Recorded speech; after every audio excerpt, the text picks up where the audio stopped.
and O'Connor. And now, let's pick the book.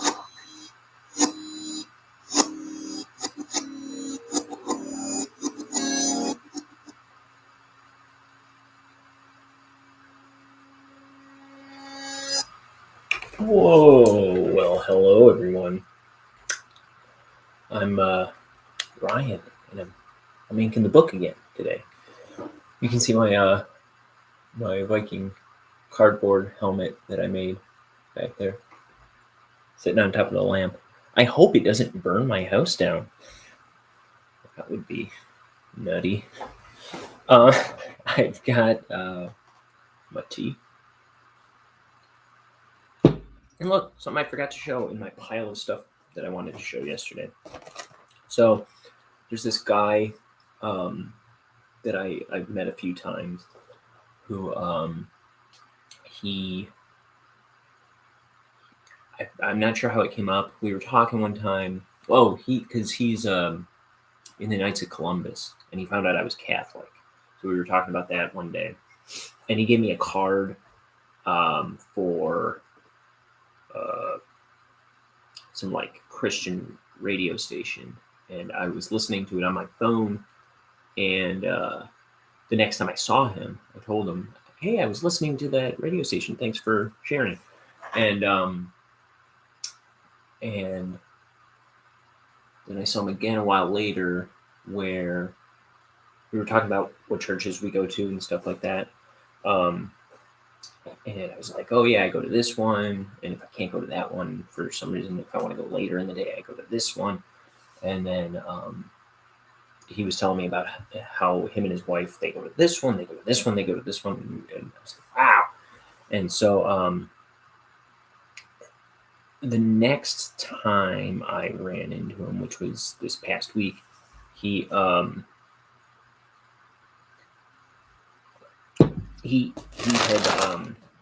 brought this bag of stuff for me. It's like a, what do you say, like a Catholic gift bag, which I thought was so nice.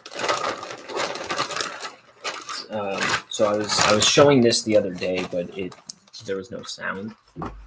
So I'll show it again. Here. So there's like a little rosary, which is beautiful. Oh, look. And then there's this card for St. Mary Church of Elgin, which I didn't even know was a place. Because it's fairly near where I go to church. Look at this. I've needed a rosary too. I've been thinking about that lately. So that was perfect timing from my buddy Danny Glab. And look at this little bag. It's like leather. It's got this beautiful artwork on it.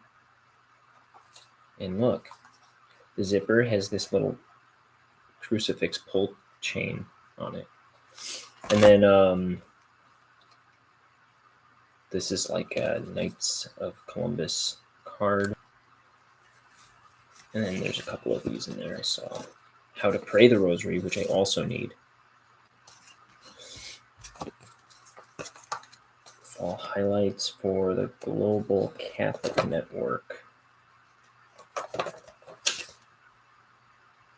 I don't know what that is. It's got stuff you can order, it looks like. I guess. Interesting. Oh, there's a TV schedule on there. Okay. Interesting. And then Catholic Survival Guide. I want to survive. Catholic News. Catholic movies, documentaries, and dramas. Prime time to inspire. Exploring the faith. Programs for children and teens. Church and papal events, music.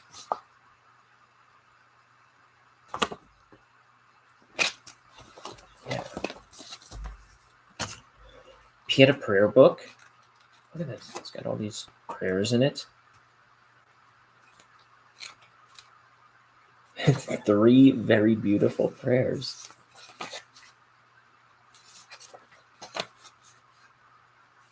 Look, it's the image on the Shroud of Turin.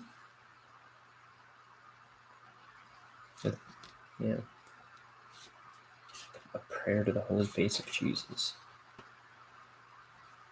A prayer for priests. Very cool. I need these things. Divine Mercy Novena and Chaplet.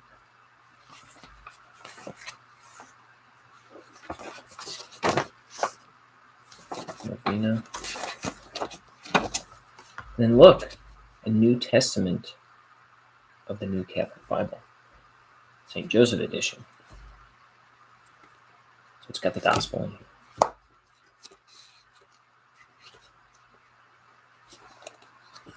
Cool.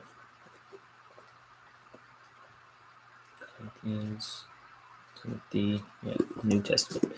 You know the drill. Okay, so that's from my buddy Dan Glab and his wife. Thank you very much, guys. I gotta do something. Anyway. Okay. Okay, so we're gonna get into the inking. Oh. Put that in there too.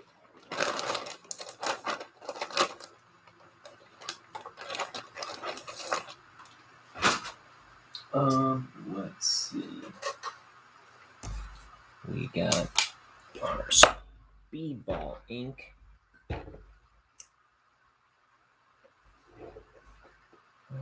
This gigantic bottle, 32-ounce bottle. This is gonna last me the book, I'll bet.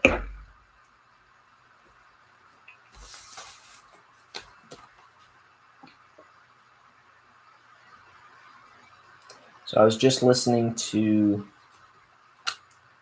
I got an early release of the tracks from the new They Might Be Giants album. If you watch this show, you know I'm cuckoo about They Might Be Giants. And there were a few tracks I didn't quite. I think I had just listened to the album the first time right before I came on yesterday, and I still was like processing it, and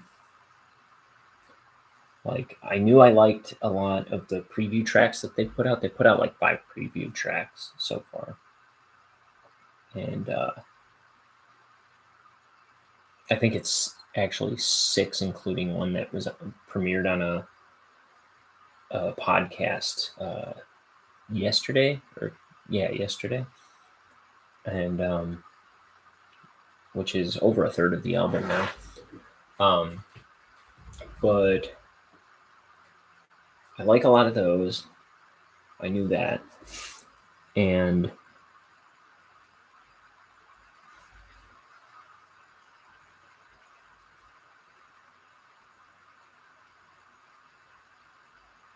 then I was also digging a track called,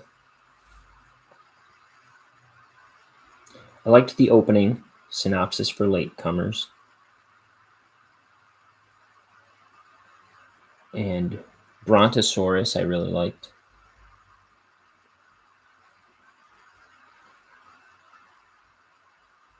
Brontosaurus was one, like, you know, like you're really excited about a new album and you kind of have an idea of what you think a particular song is going to be or something like that. You have like these expectations.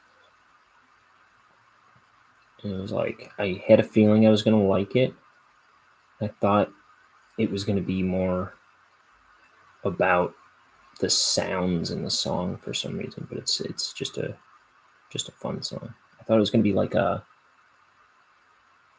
I don't know what I thought, but no, that's a good song.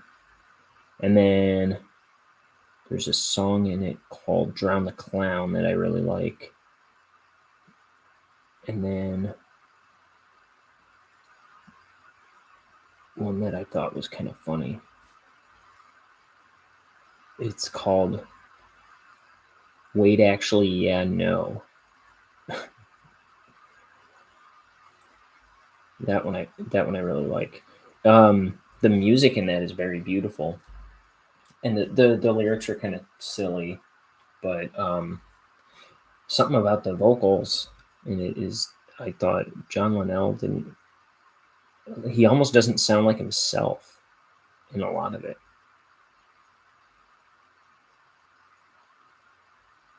In fact, there's a lot of the songs on this album. The ones I wasn't really sure about yesterday, it's like they almost don't sound like They Might Be Giants songs. Like they sound a little less like formulaic as They Might Be Giants songs can be. It sounds like they kind of threw out their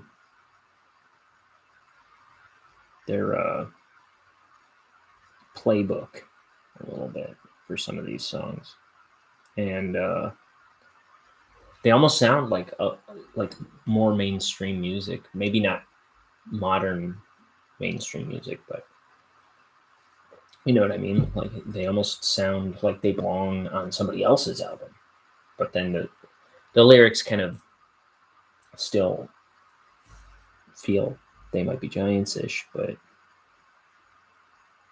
I don't know, like Moonbeam Rays, I thought sounded like,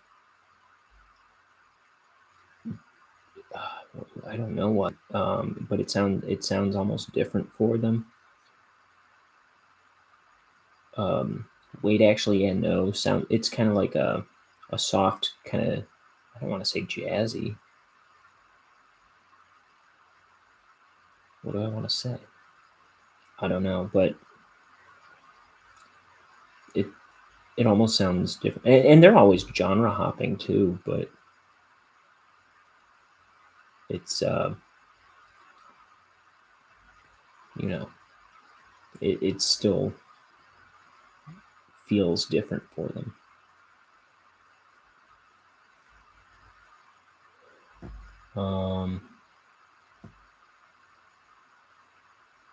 One thing I noted yesterday was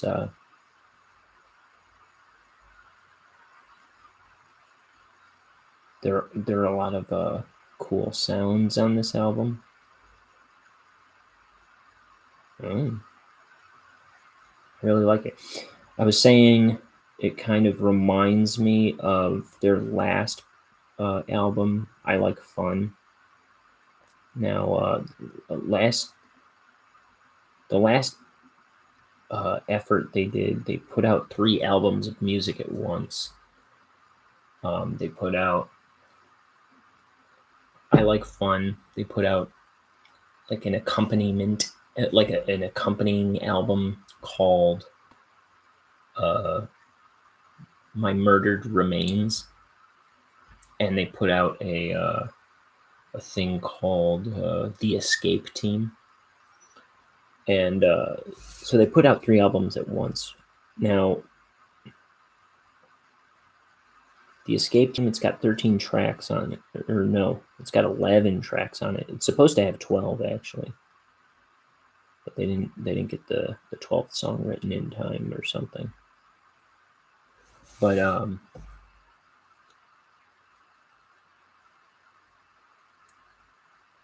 it is an album, but because it's like its own separate specific like it's just about 13 characters that they came up with. So I don't know, it feels like it's not like a typical album. Almost, it's like a soundtrack to a.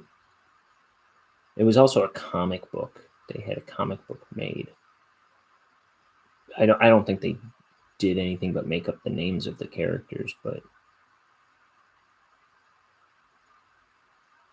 a comic book was made about the escape team, and it's like a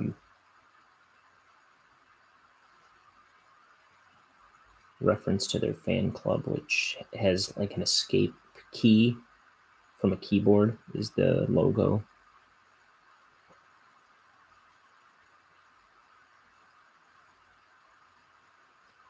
But I don't know. It feels like just like a separate kind of thing. It does, rather than an album. It's like a soundtrack to a cartoon or something. Not even, I don't know. But and then My Murdered Remains. It's kind of like B-side stuff that came out. That was like their output in making I Like Fun. So I Like Fun, I consider their last album. I don't know if everybody says the same thing. That was all to say, I consider I Like Fun their last proper album. Even though they released like 3 at the same time. So it's this one, Book. It reminds me a lot of that. And I really like I Like Fun.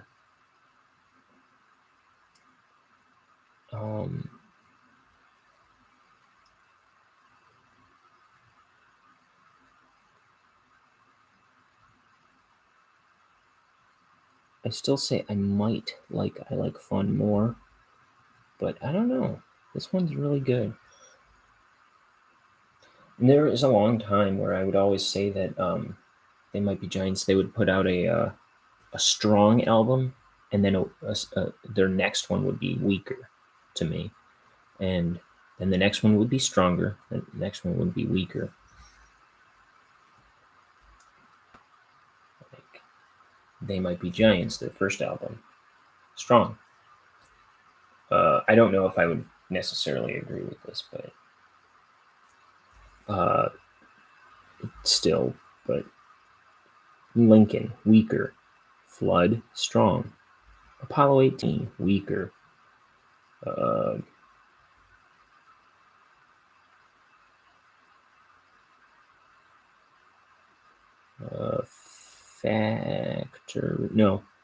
John Henry, strong. Factory Showroom, weaker. Long Tall Weekend, strong. Mink Car, weaker. The Spine, strong. The Else, weaker.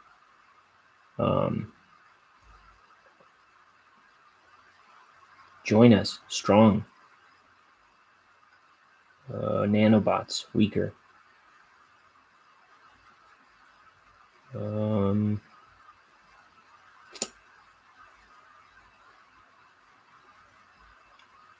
I Like Fun, strong. Book, weaker. Now, I don't know that I agree with all that anymore, but there are some points where I'm like, yeah, that's true.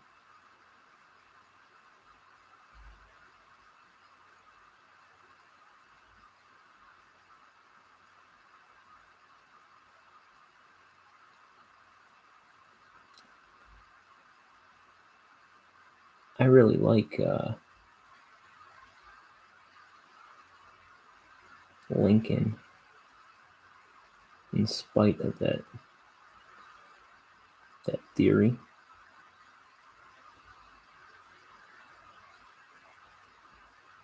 And I don't know that it's weaker than the Pink album, They Might Be Giants.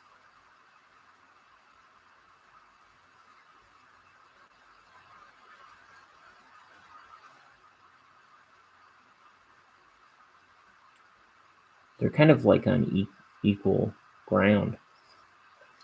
Flood, very, very strong album, I would say. I think most people would. I've heard a lot of super fans have grown out of Flood. and I don't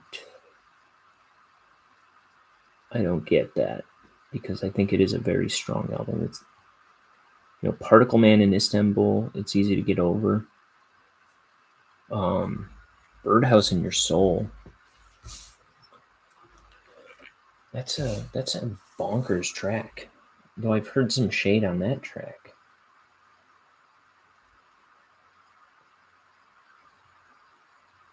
I was gonna mess with these, but I'm just gonna. Well, on the last page I did, it's like this. These legs are like this. So I am gonna mess with it. Okay.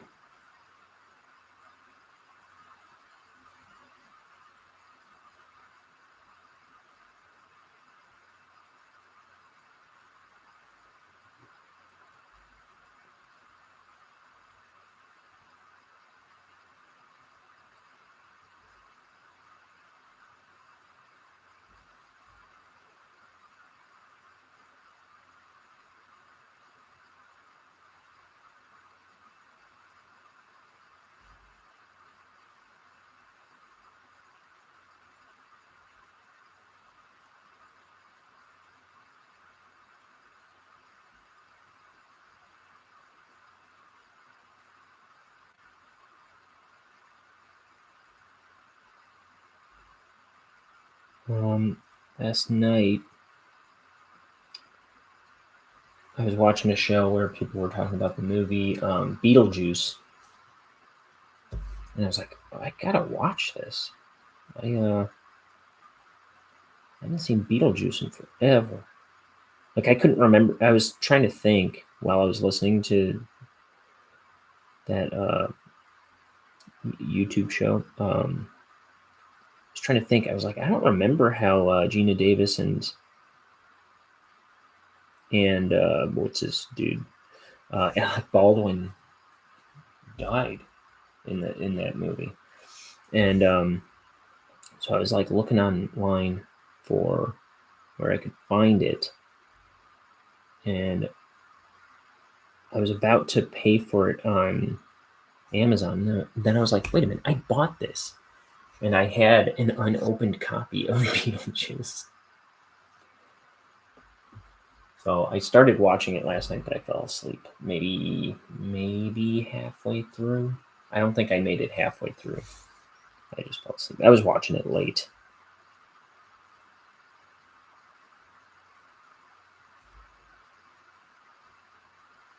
It's a good Halloween movie. Let's see.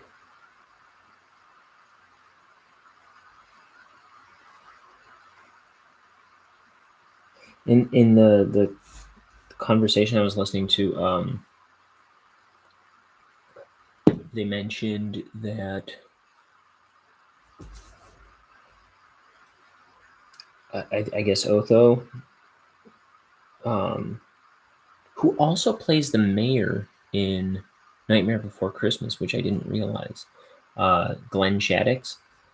Anyway, Otho, I guess at some point in the movie, he mentions that people who commit suicide. I didn't see this scene last night because I fell asleep so early. But he makes a comment reading the book, the Guide for the Recently Deceased, or whatever it's called. He mentions that people who commit suicide end up doing clerical work in the afterlife, and you can kind of see hints of, like, when they go to the afterlife, Alec Baldwin and Gina Davis, the what are the Maitlands, when they go to the afterlife, they like make the door and they go into the afterlife. All the people that work there, you can kind of see hints that they've all committed suicide.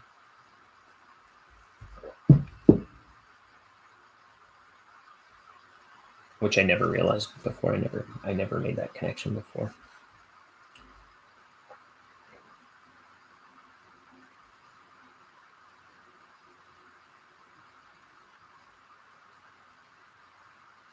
But the woman at the desk, she has like her wrists slashed. There's the guy who, I forget what his deal even is. He's in the room and he's all flattened like a pancake, like he threw himself in front of a car, I guess. Allegedly, if we're following that logic, he threw himself in front of the car. There's also a guy in the background, like hanging from a noose, and and then the woman, their caseworker, had like a slashed throat. Yeah, I don't even want thinking about that.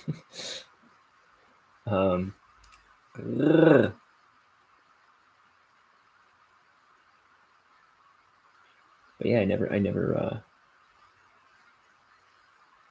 and I remember hearing that line, though I didn't hear it last night because I was asleep.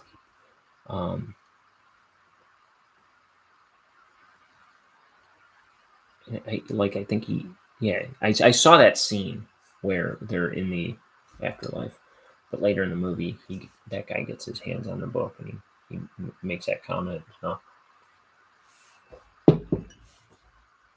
it's just I never would have put that together.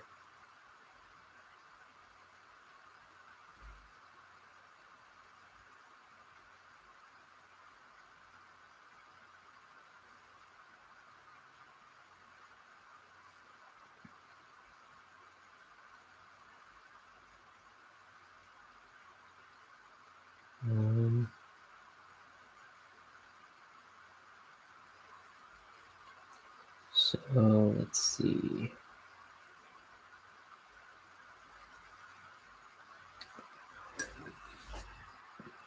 We talked about They Might Be Giants.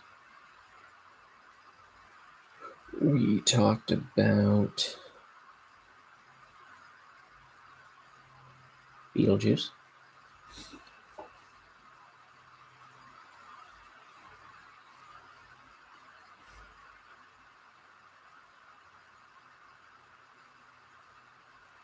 Oh, we carved pumpkins last night. I didn't do the little one that I wanted to do. I wanted to do something special with a little one, but I didn't. I never got the accoutrement. Maybe I can do. I can probably get the stuff to do tomorrow. I can probably get this stuff today to do that guy tomorrow.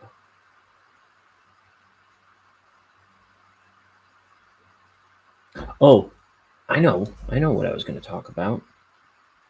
So yesterday I was telling you guys about my adventures with getting my debit card hacked.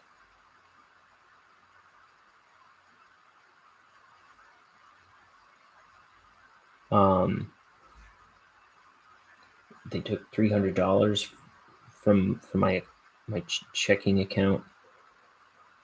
I mentioned, like, when I first saw it, I thought they had taken all my checking and savings account at first, and it was just so depressing.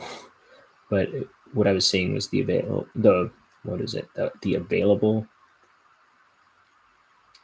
balance and the current balance. You know what I mean? Like, because there were a bunch of pending transactions on my account. So, well, it always shows you both, available and current amount or whatever. But I thought I was seeing both my accounts, and I was just like, oh my goodness, where did all my money go? But I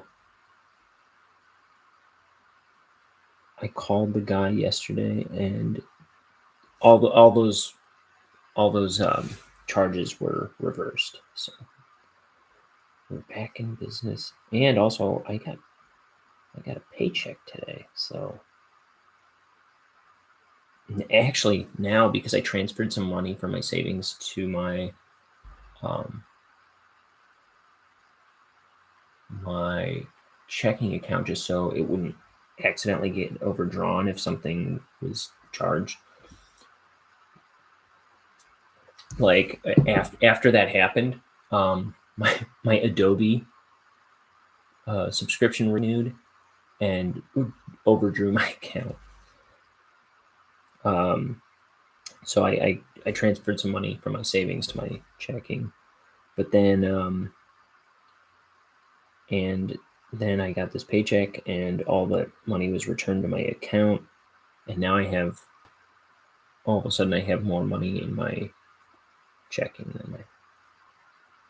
than my savings.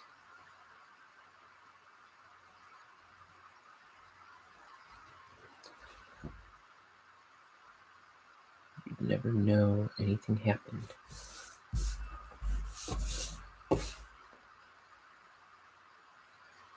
It was a nice paycheck.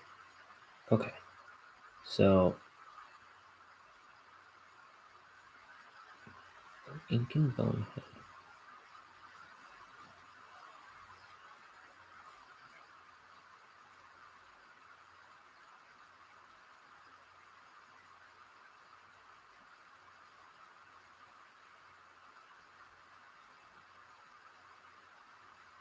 So yeah, we did pumpkins last night. I watched the first part of my Beetlejuice DVD. What else? What else is going on?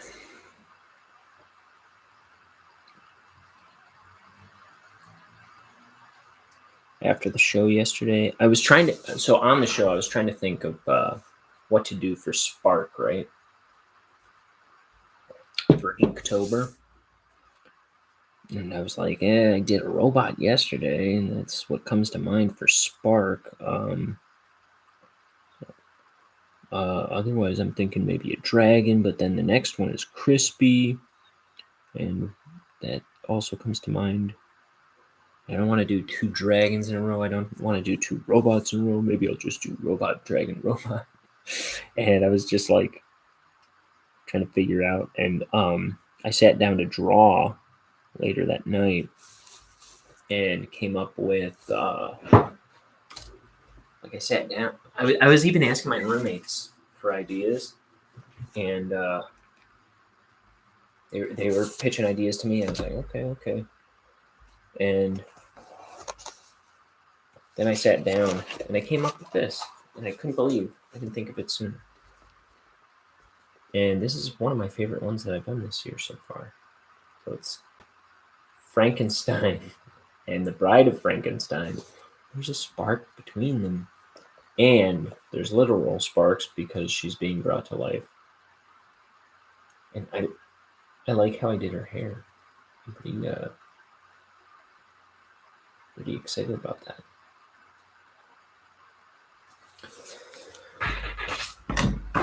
So that's what I settled on.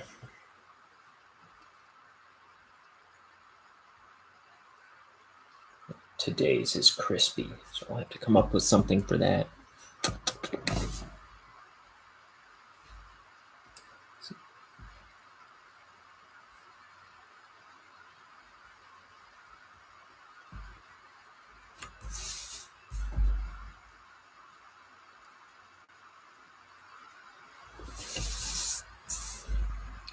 Yeah, there was a long time I would always tell people, like, people would be like, how do you come up with what you want to draw? And I would just be like, I don't know. For a long time, it seemed like, here, let me get this in place. It seemed like just the practice of drawing something every day made it easier to like come to a blank page and just throw something down. I didn't have to think about it much. Something would just come to me, after a while.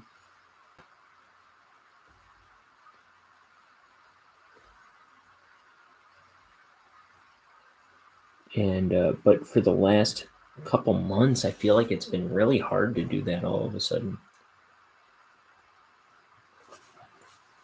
I've mentioned it here a couple times where it was getting harder to look at a blank page and think of something to draw. But I don't know. I feel like I'm kind of starting to get over that again.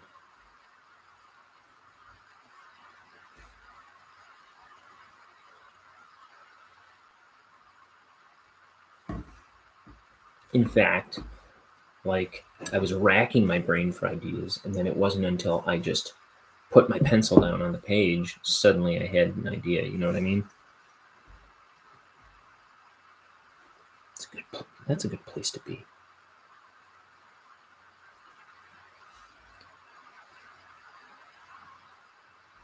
So here, Bonehead is this the right page? Oh yeah, I did do 31 yesterday. I just saw that this is page 32. I wasn't sure if that sounded right.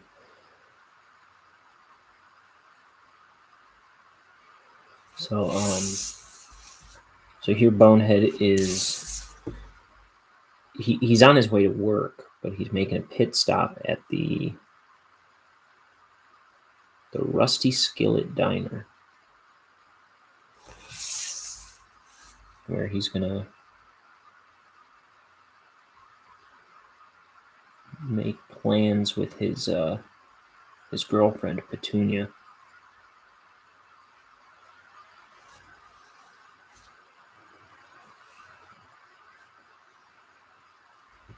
And he walks into the diner and he's like, "Uh-oh, shouldn't have showed up empty-handed." And he plucks a flower from the table.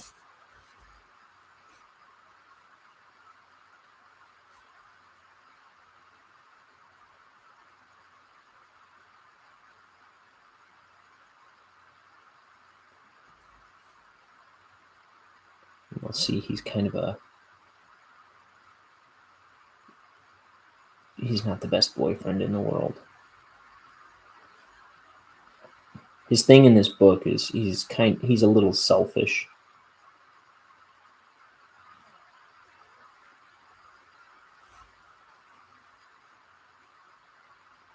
Like even when he enters the diner on yesterday's page, he skates in front of this guy, and the guy's like, "Whoa!" And he's like, "Thanks, bub." And I think the page before that, he bumps into a guy on his rollerblades. He bumps into a guy, and the guy's like, "Hey, watch where you're going." He goes, "Shouldn't have been there."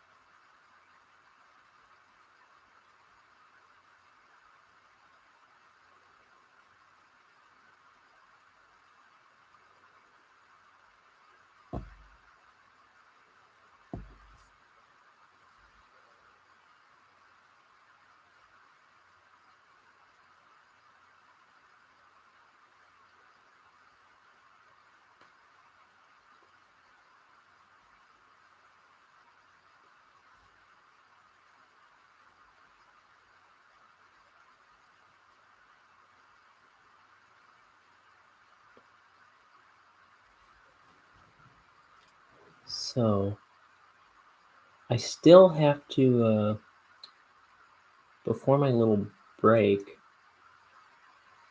I was cleaning up pages, cleaning up the first 24 pages, and I was going to see if this library near me is able to scan these pages for me. If they have a scanner that I can scan these pages on.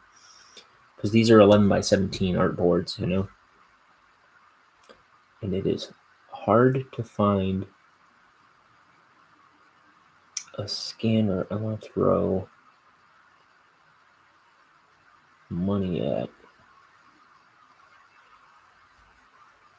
First of all, it's kind of hard to, I don't know why, but it's hard to find a large format scanner. It's like I'll look for scanners that can scan 11 by 14 or 11 by 17, and it'll just pull up whatever. Like I'll look into the specs and find out it doesn't actually scan 11 by 14. But then I would find one that was like a little lot more than I wanted to pay. But one of these days I'll just have to break down and do it. But if I can find one at the local library or something like that. This library here I haven't been to, and I don't think my account is active anymore at my old library. And now I'm out of range for that one, so I can't just, because I'm pretty sure they do. Now my sister still lives over there, and I was asking her one day if she would mind accompanying me so I could use the facilities. I don't know if you need a card to use things like that at the library. But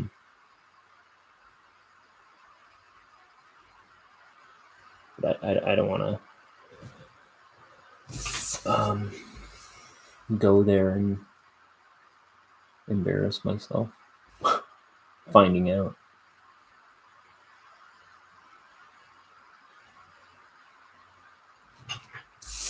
Okay, is this panel done?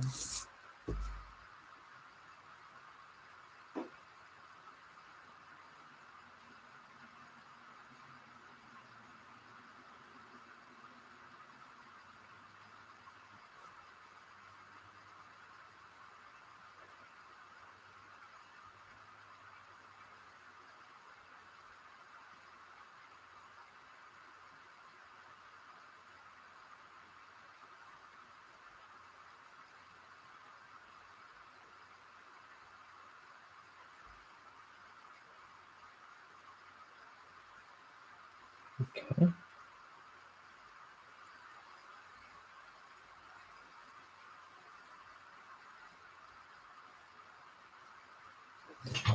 That'll do.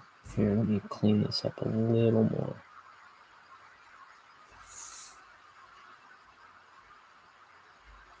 Okay. And his mouth. Mouth.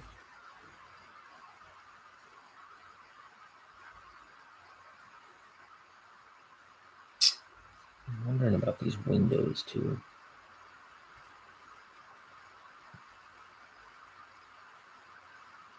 I'm just being brave and just winging it. Brave can sometimes also be stupid, right? What did I do in the previous one? I didn't do anything. But I did do this.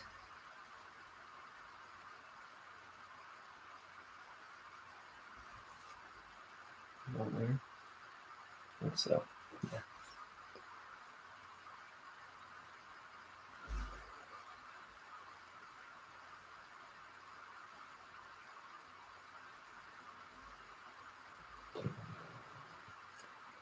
That's one thing I'll say about I just thought of about the new They Might Be Giants album. That song "Wait," actually, yeah, no, it's easily the goofiest. Well, Part of You Wants to Believe Me is a little silly, but I like that song. And Wait, actually, yeah, no, it's also goofy. It's certainly the goofiest one on the album, and it's not nearly as goofy as tracks on like just about any of their other albums. I mean, it is and it isn't. I don't know. It's like the music is so beautiful that I don't care what they say. I like that song a lot.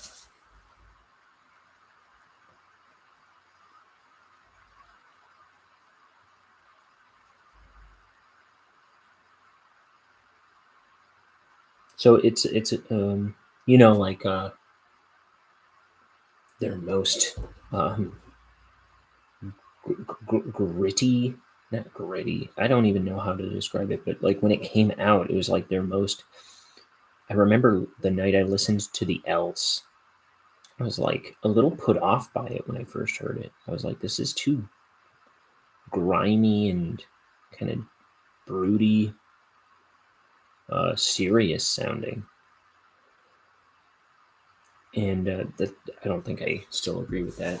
But like, even that had like the Mesopotamians on it. It has what does it have? It has Bee of the Bird of the Moth on it. Upside Down Frown.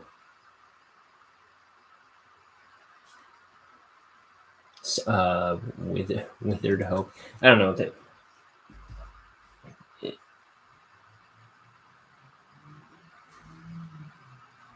It's not like a bleak album or anything.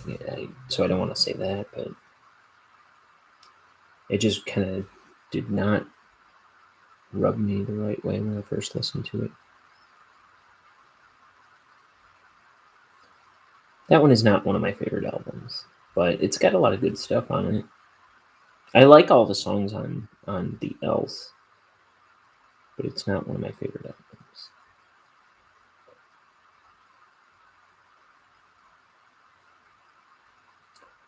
My favorite albums are probably, I like Flood a lot.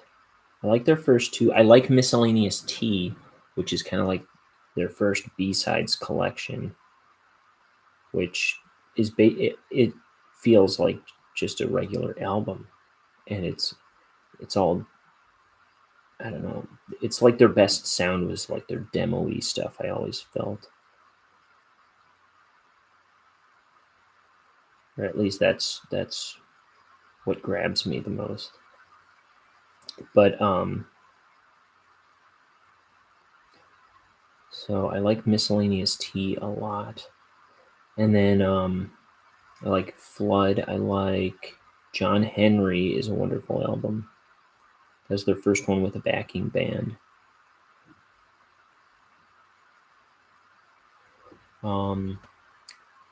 Up there, in certainly my top 5 is The Spine. I always listen to The Spine when I'm doing chores or something. I used to listen to it when I mowed the lawn all the time. I'm trying to figure out how to get this shadow I just noticed out.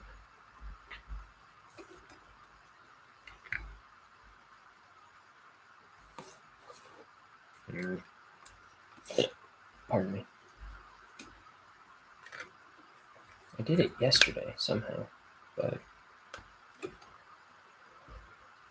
live and let die. That's what I say. I say live and let die. I say let die, but also live.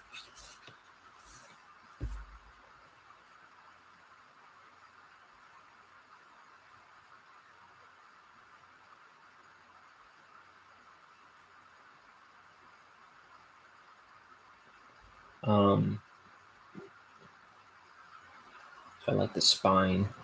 I like Join Us a whole lot. I like every song of Join Us. When Will You Die? Because it's kind of a funny song about wishing somebody was dead, and jumping up and down on his grave and stuff.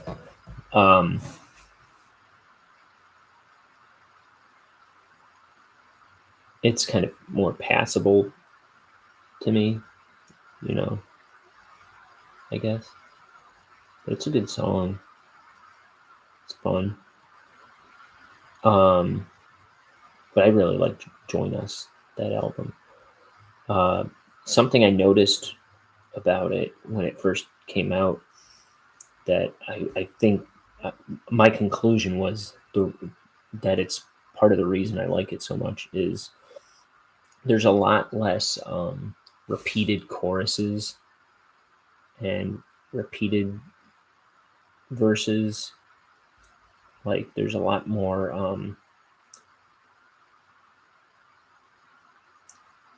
I think it's like the memorization was a lot more involved on those songs, like when I was trying to learn them. So it was like more fun to learn.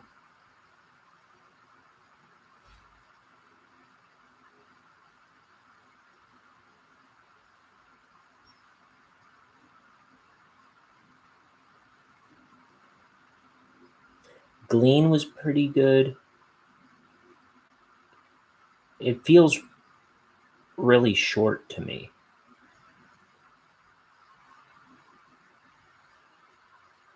But I like Glean. Oh, I didn't mention Glean before, I don't think. I think I skipped Glean when I was doing the list of the albums. It throws everything off. But anyway, Glean I really like.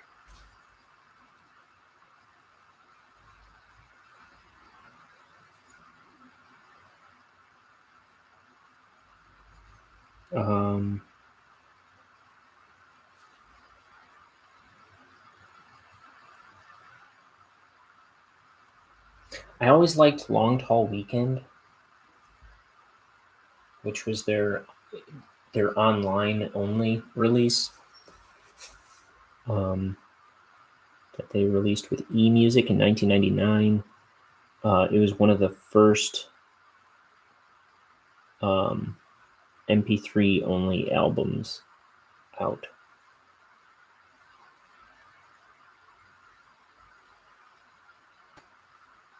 Like only available digitally.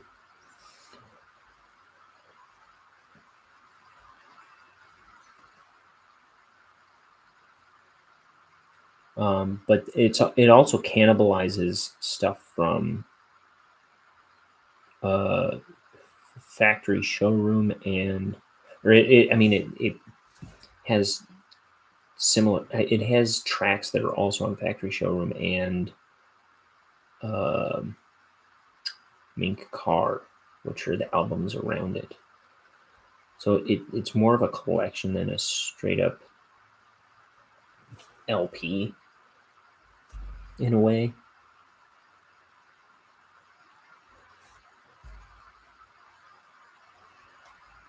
But the unique tracks to it, I really like. Dark and Metric, I like. There's a unique version of Older on it. You're older than you've ever been. That is, I think, kind of superior to the goofy one on Mink Car. And that's the one they always put on the anthology collections. They always put the one with the guitar, not the weird ancient instruments. The non-honky version.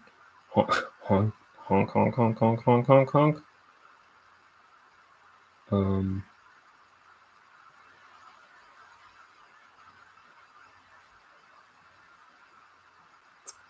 But I really like Dark and Metric. I like the instrumental on it. The opening track is called Drinkin'. I really love that. I always loved that track a whole lot. Operators Are Standing By is another one of my favorites.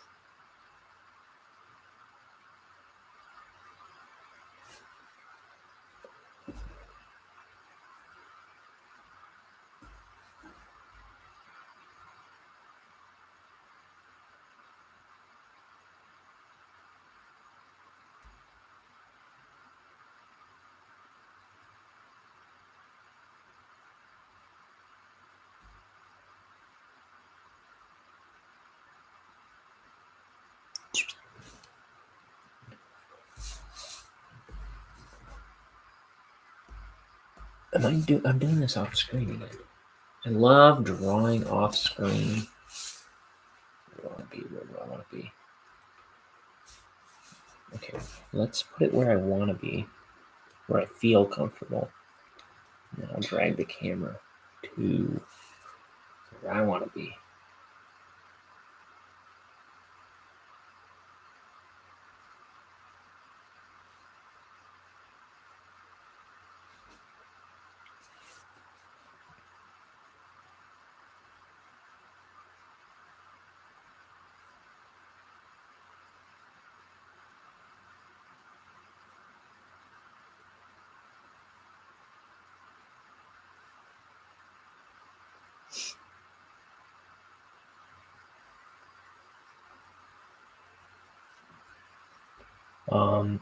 So Halloween is what, Sunday? I know I won't be able to hang out super long on Sunday.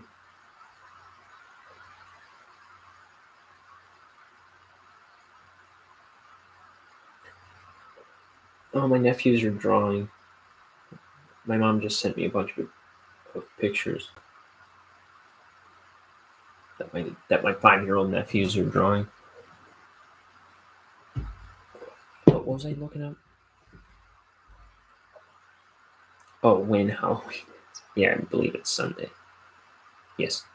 Okay, so I am doing some kind of show, some kind of Halloween program here on YouTube on Sunday. I don't think I'll be able to hang out very long. I will ink some book. Possibly not a whole page. And I'm trying to think of cool things I can do. I have a couple of things planned, but I am going to do a taste test of something haunted. No, something creepy.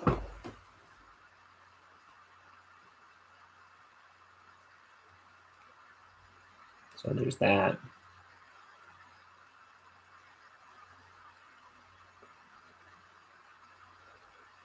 But my schedule is a little bonkers on actual Halloween, so I won't be able to hang out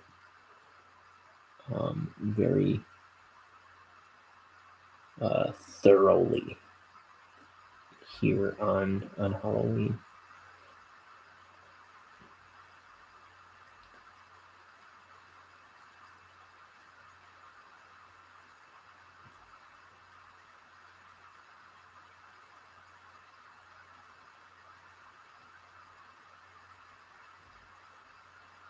So I saw the trailer. My roommate showed me the trailer for the Buzz Lightyear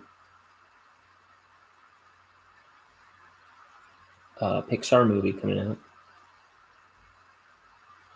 I say Pixar like I just realized I was thinking it was different than the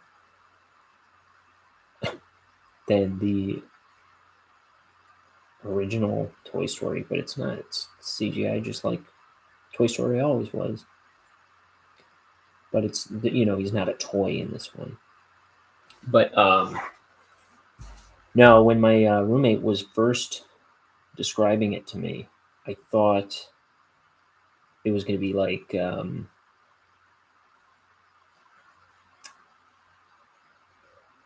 the Jungle Book and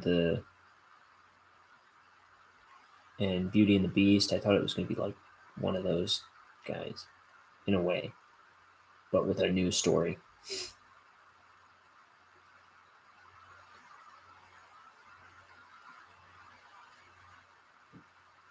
I think I'll leave the rest of this to a pen. I don't want to get that too muddy.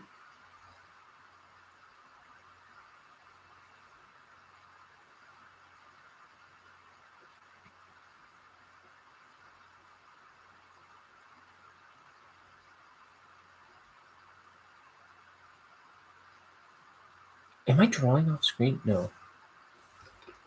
It's not the best angle.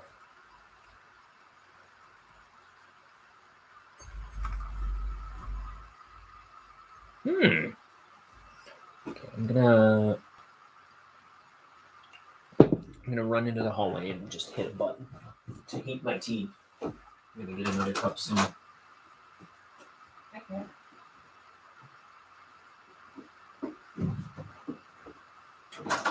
There's a kitten outside this door.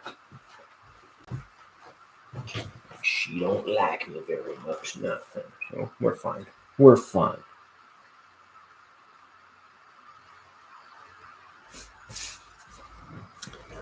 Let's see now. Here's this wolf chef, and he's going sacre bleu. Okay, here's Petunia cleaning tables.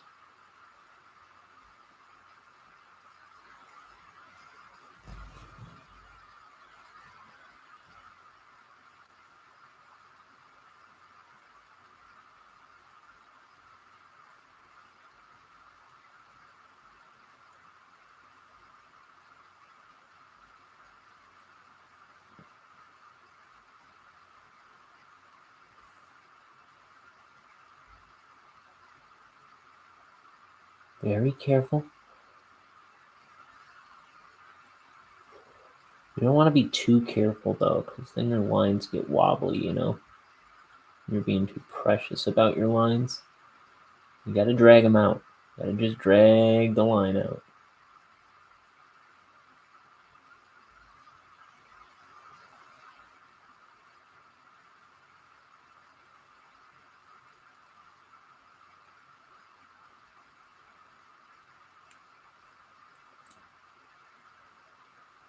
So, a long time ago, maybe 10 years ago or something, I wanted to do like a little comic book, like a little floppy comic book about a character named Ghost Boy. And he looked a lot like Petunia, only he was a boy. He didn't have like the ponytail and bow in his hair. He was just, and in fact, he didn't have any clothes. He was just like the circle head with the face like that. And then he had like a body, but I think it was just like 3 points at the bottom. And he had like 2 little nub arms. And I was going to make a book. I did like some art pages for it, some black and white art pages for it. And then then I was going to write the story, and I didn't know what to do anymore. So I ran out of steam on that idea. But then when Bonehead needed a girlfriend a long time ago, I decided I wanted to make up a girlfriend for him.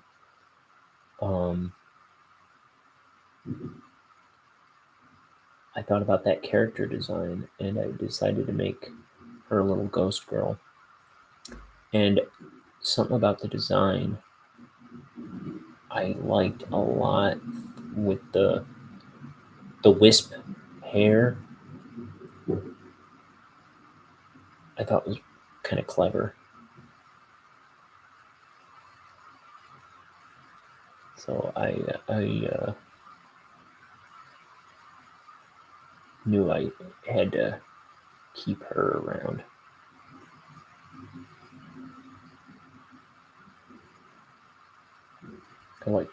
I liked her design.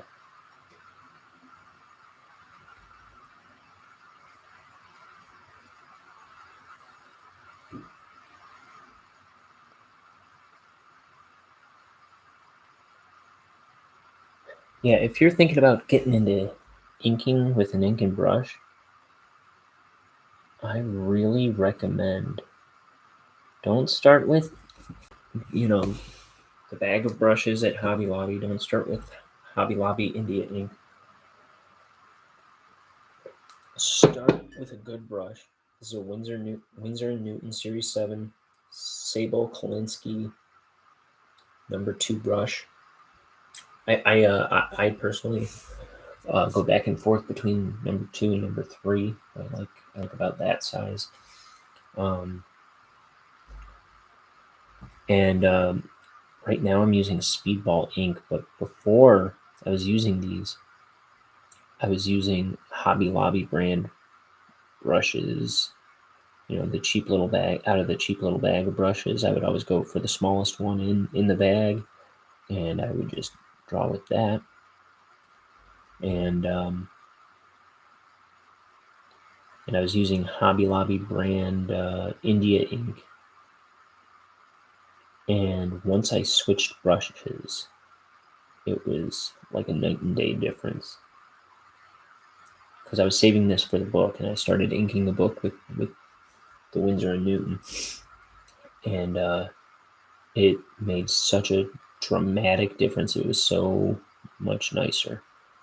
And then, just a few weeks ago, I finished the ink I was using and bought some Speedball.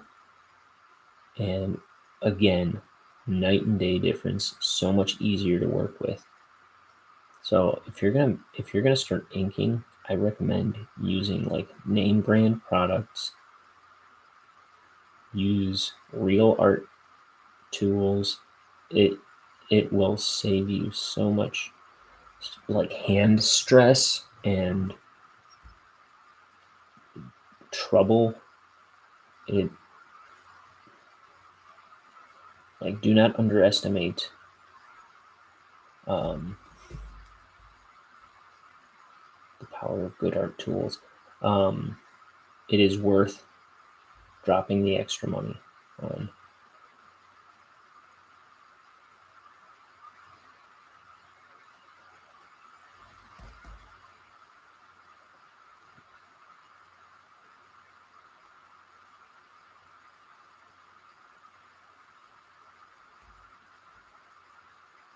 I feel like I've probably said that every show since I switched to the Speedball, but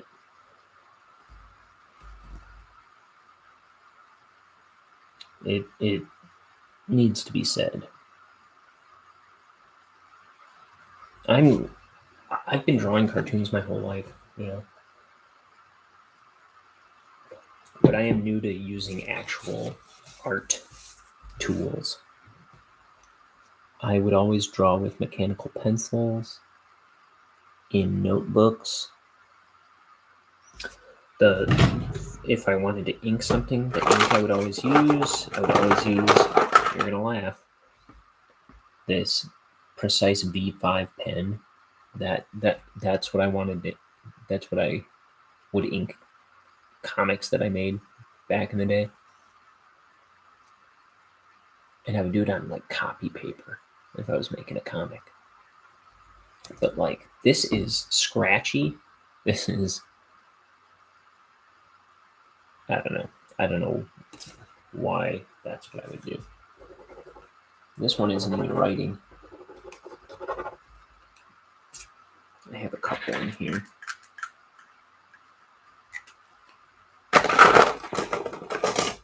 Pilot V5 pen. It's a nice pen, but I mean, it's a pen. It's scratchy, and I would ink comics with this. I mean, it gets fine, but it doesn't get thick, you know what I mean? Poor young, naive Ryan. Why can't you be smart like me?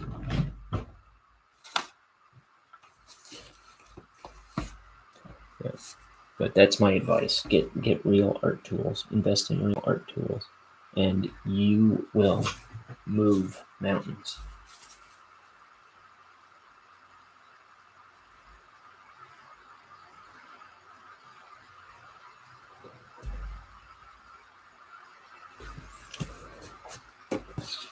Oh man, I've got new They Might Be Giants stuck in my head. That's a good sign.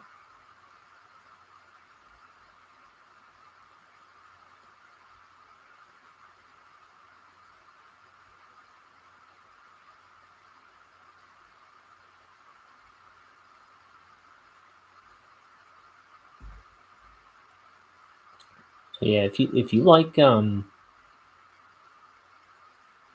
album I Like Fun, I'm certain you will like book.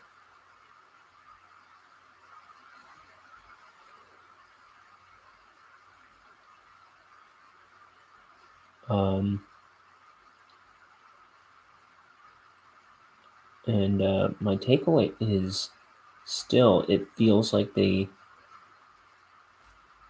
the They Might Be Giants vibe is definitely there all throughout the album on every song, but some of it does feel less like their standard kind of song writing. It just feels like they were trying to go for a different feel a little bit. And like I say, they always genre hop, and it's not so much that, it's something else. So something about the kind of songs that are in there. They feel a little less formulaic than they usually do.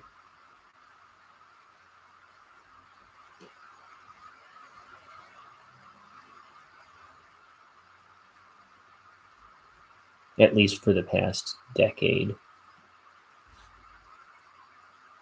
Um, they feel they felt like they kind of like relied on like a cheat code for writing songs, and they were just kind of had like a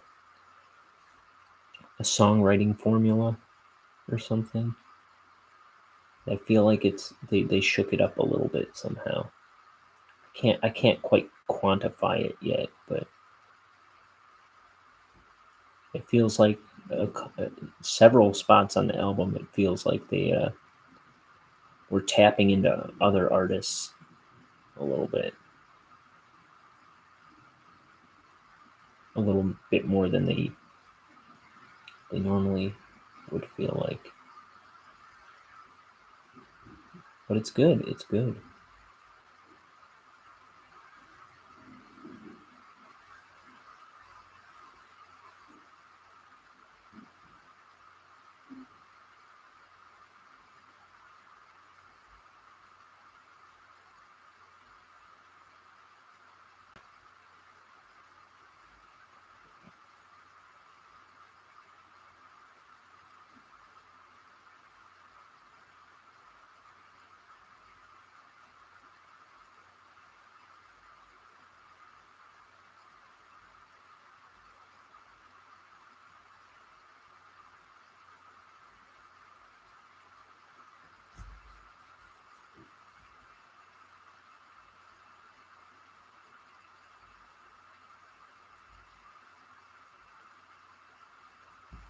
Mm.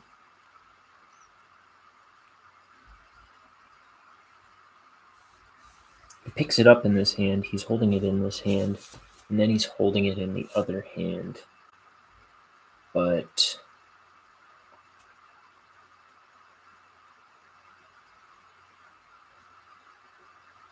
I'm going to keep it that way.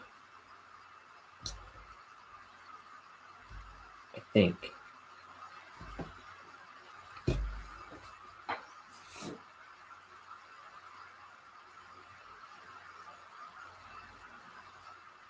Yeah, I'm going to keep it that way. I'm fine with it.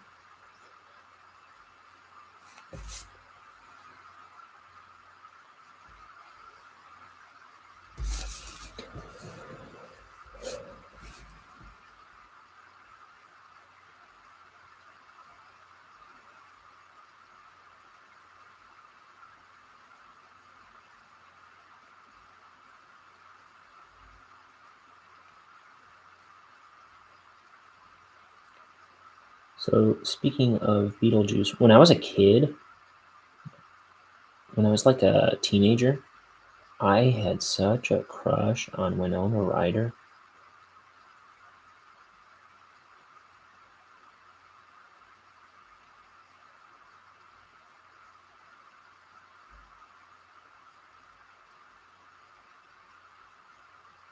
I don't even know what I knew her from besides Beetlejuice.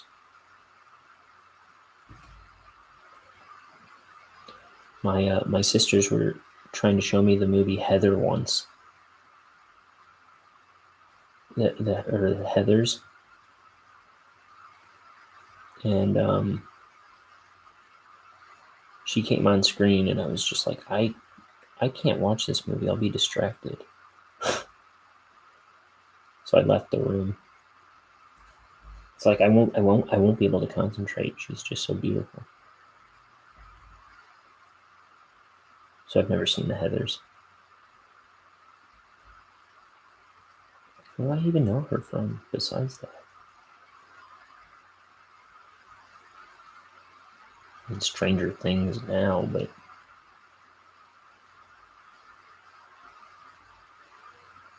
I don't know, probably something else. Oh, she was in a couple Tim Burton things, right? She was in Big Fish as the witch.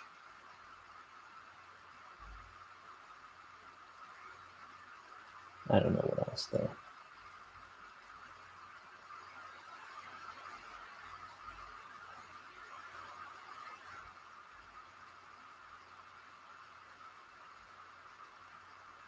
Was she in Sleepy Hollow? No, I don't think so.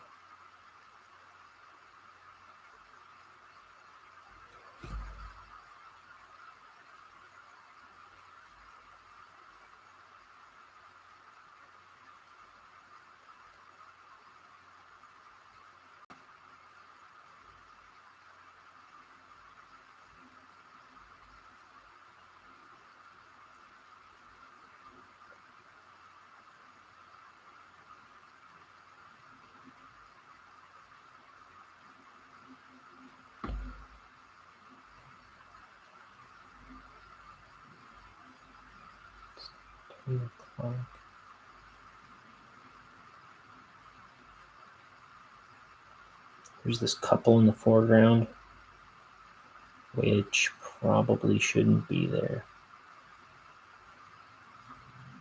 Or at least, I don't know.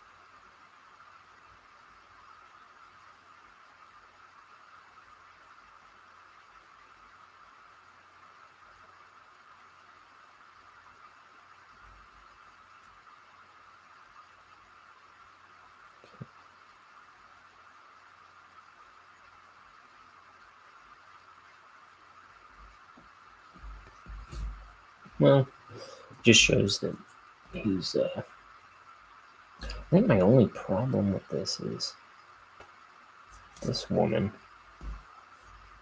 I don't like her.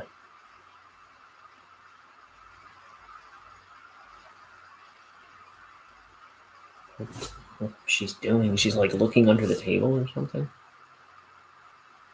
While this guy's talking to her.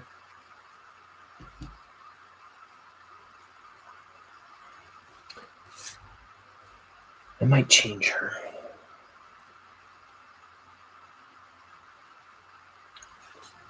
There's no food on their plates.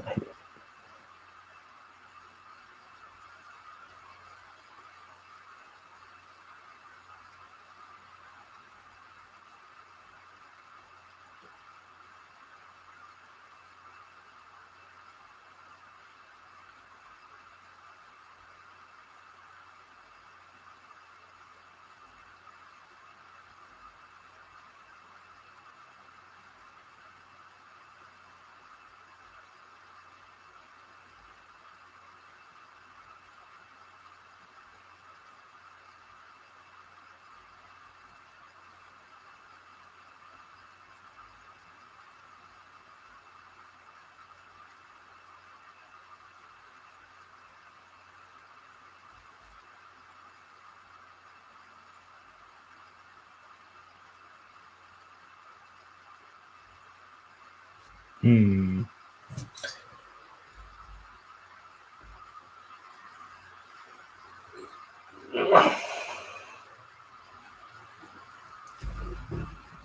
yeah, I'm as I do these pages, I'm also working on putting together the first floppy. I'm taking my time on that though, because I think once Inktober is done, I'll be a little more free to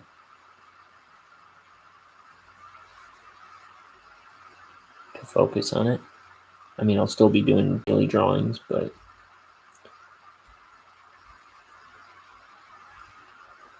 I am trying to squeeze in cleaning up pages and getting them ready to scan. And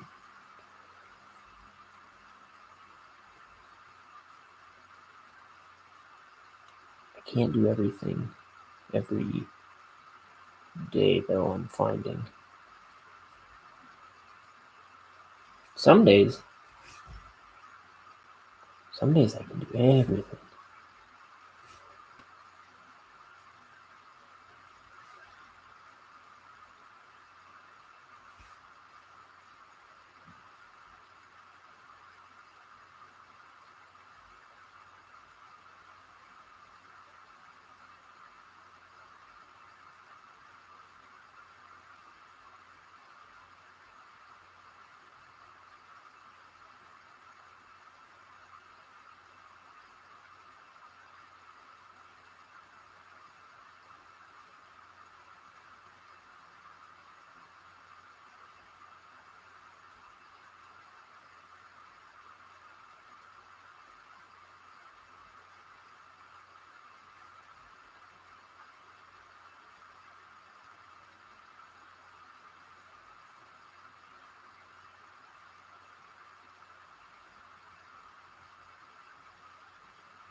Okay.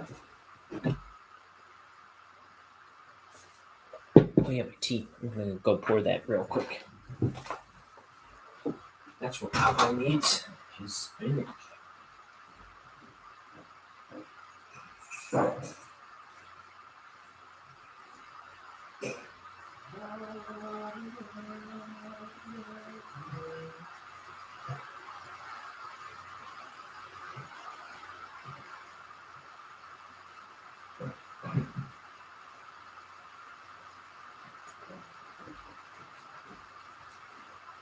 I keep my tea kettle right outside my bedroom.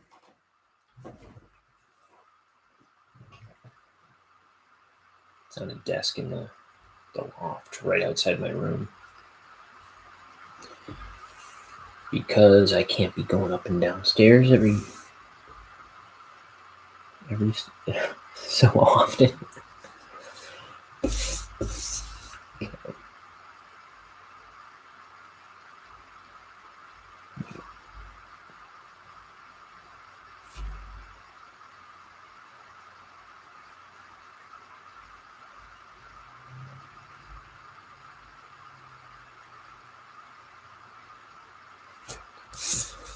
Yeah, I think the best thing you can do for yourself as an artist, especially if you're starting out,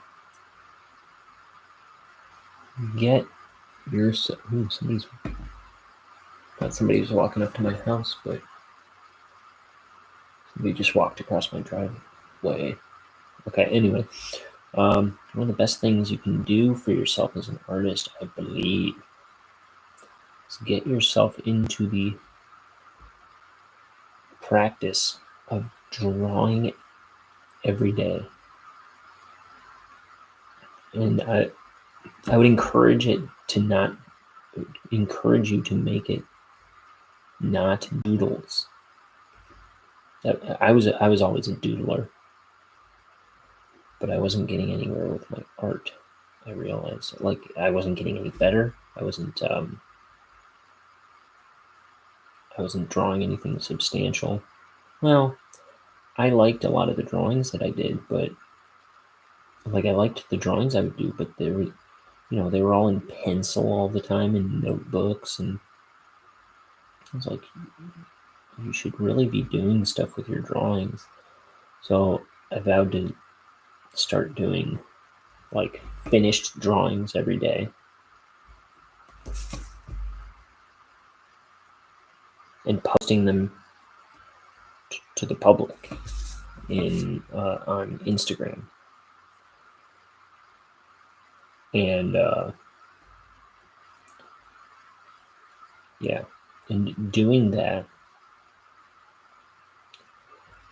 first of all, it made me get more acquainted with ink, with markers, with like coloring my drawings.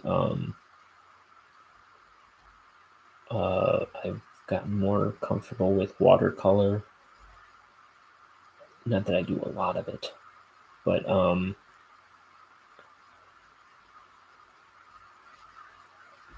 I've gotten very familiar with a whole bunch of art tools. And it also made me a better thinker when I'm drawing. Like I'm better at, like I said earlier, just coming up with something at the drop of a hat. I'm so I would say I'm faster at being creative.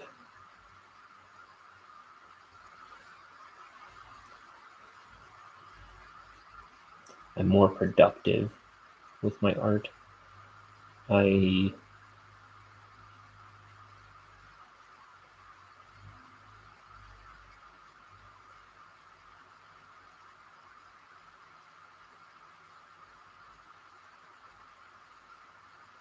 It's less of a casual thing now. Now I'm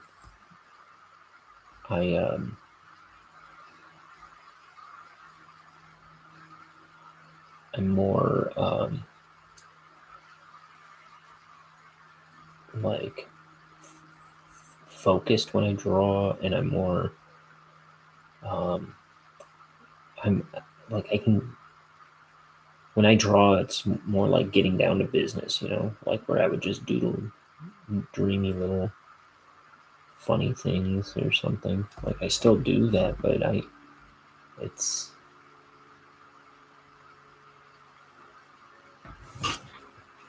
I don't know. It's more substantial.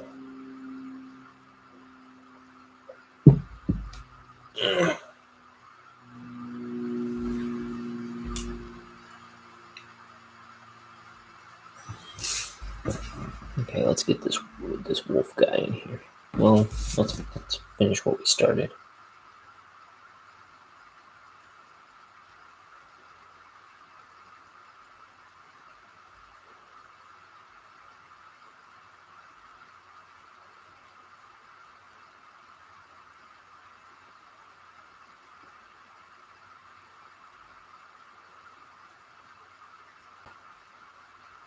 I had to get really fine with this brush, and it's kind of splaying out on me a little bit. So it was a trick. It's tricky.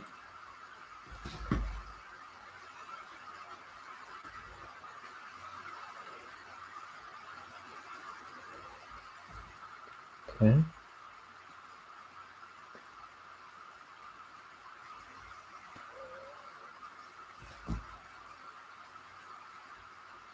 Got a chair here.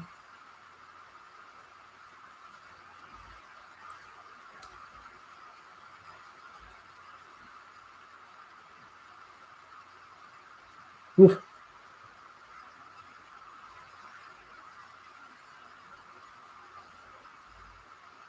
I gotta get a point back.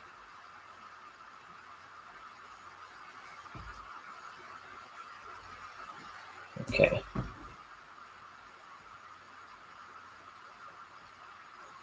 When it starts getting sloppy,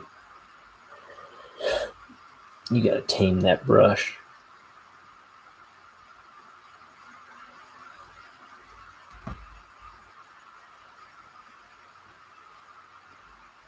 But it ain't the boss of me. I'm the boss of it.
Here's these shadows.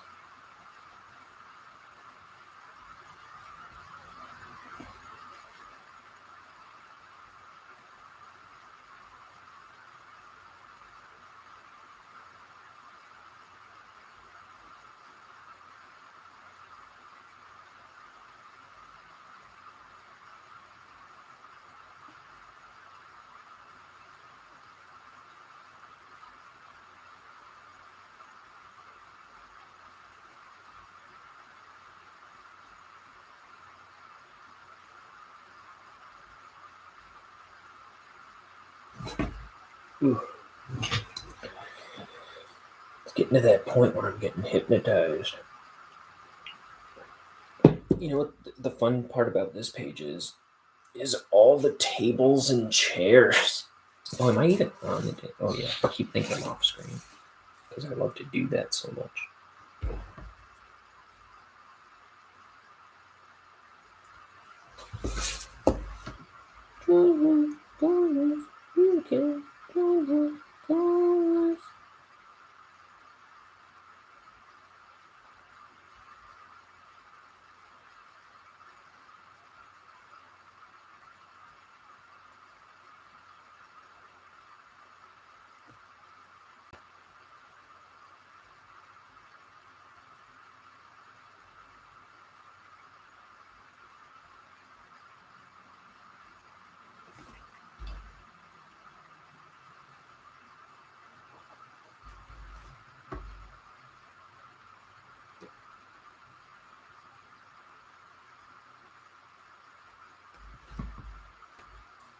Tables and chairs, just clap your hands, just clap your hands.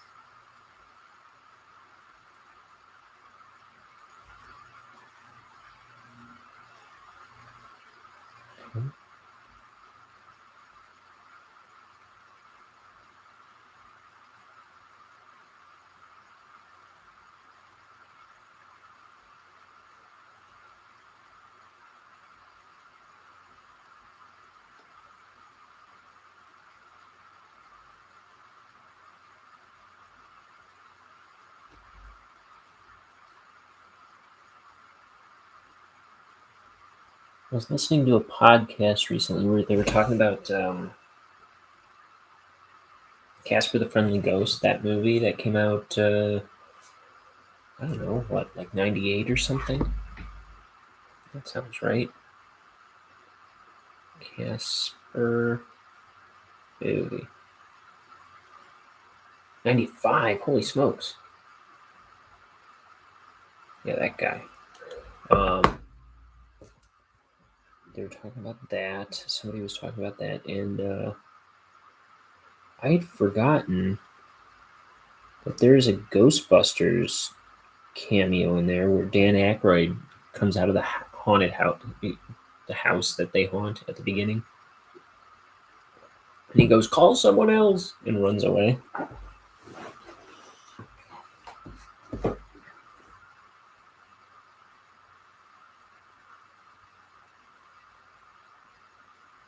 That was a nice run. I might watch that. If I can find it somewhere. Some movies I own that I could watch this time of year. I have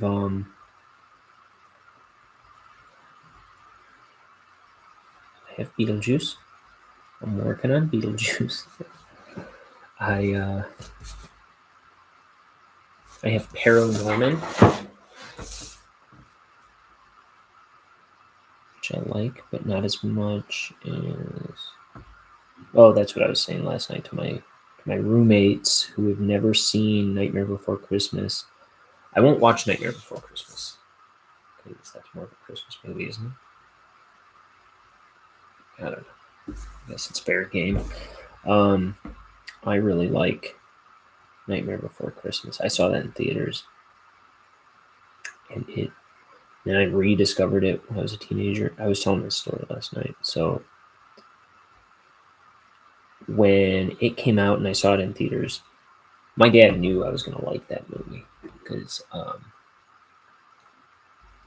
was really into monsters and scary stuff when I was a kid.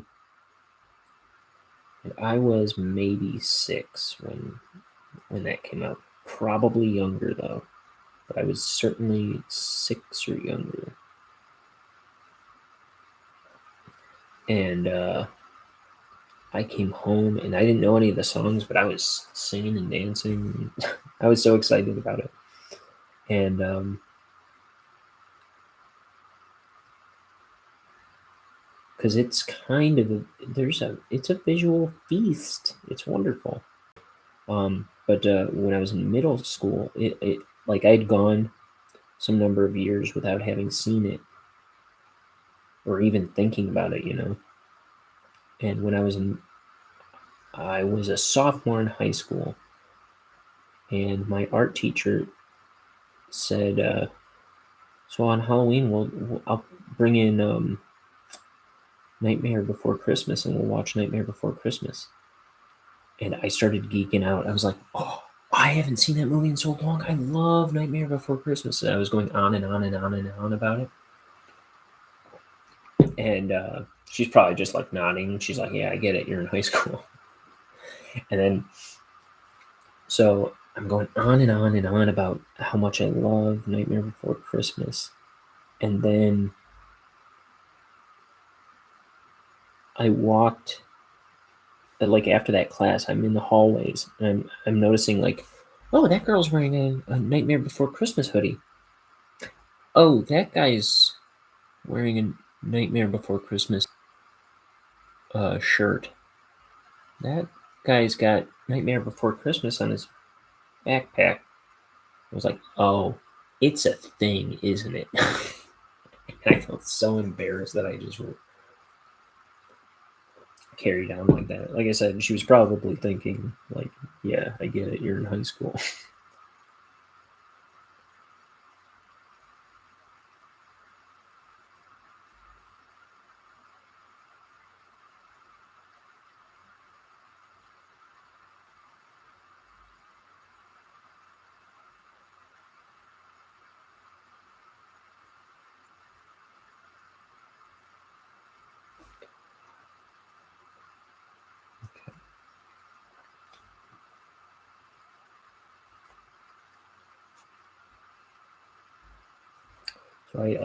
So I have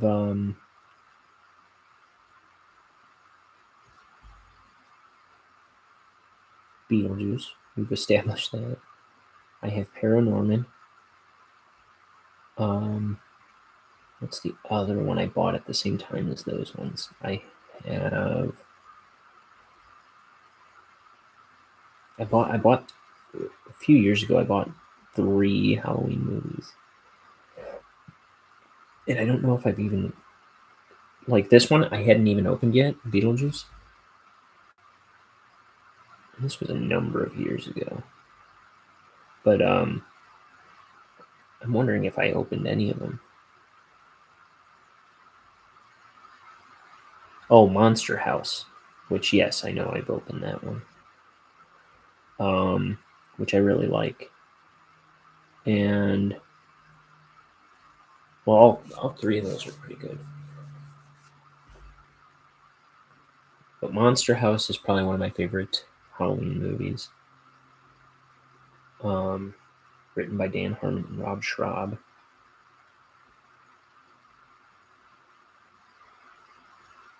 What else do I have? I have one that I bought from a video store as it was closing.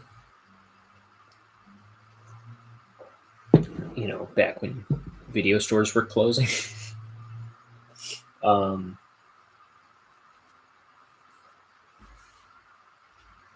It's a Charlie Band movie called Hideous, with a bunch of gross-looking monsters on the cover. Never watched it. Maybe I'll watch that this year. Maybe. What else do I have? I think it was for Christmas last year. My roommate, he got me a movie called Bad Milo, starring Ken Marino and I think Gillian Jacobs is in it. Let me see. I've never watched it. We were talking about watching it on Halloween. It's a 2013 movie. It does not look like it's from 2013. It's got a little creature on it. Who actually, in this picture, he looks like the dinosaur from... He looks like the baby from Dinosaurs. Like on the Wikipedia page. Yeah, Ken Marino, Gillian Jacobs, Peter Stormare, Stephen Root, Mary Kay Place.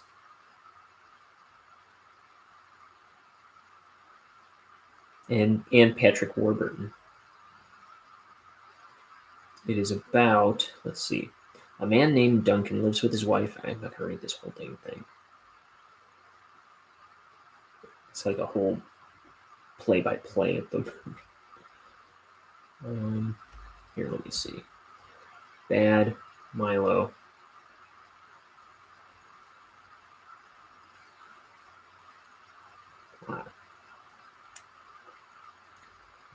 A stressed-out man, Ken Marino, discovers that a tiny demon lives in his intestine, and that excessive anxiety causes the creature to escape and slaughter the man's tormentors. So yeah, we're going to have to watch that.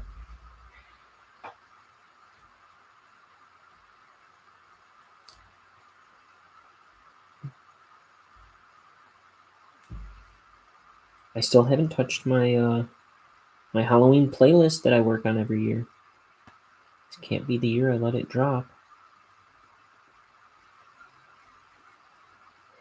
I've got ideas for stuff that I fixed my recording problem, so I can go back to building that up.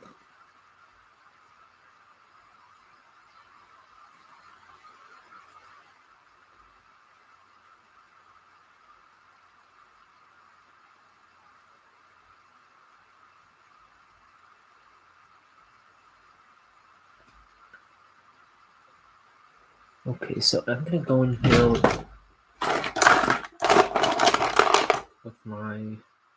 Here, I'm gonna go a little smaller. I'm gonna go with this 0.3 Copic multiliner. Do this little tube.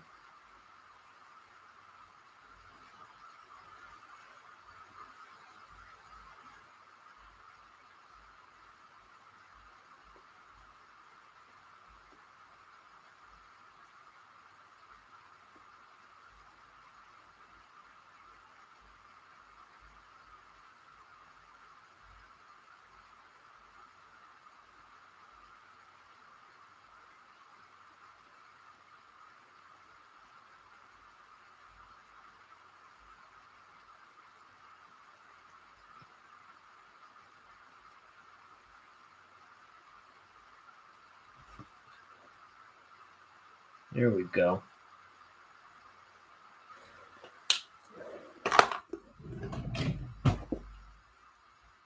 Needed a tool for some fancy footwork right there. And right now I don't trust this brush to stay that thin where I need it to.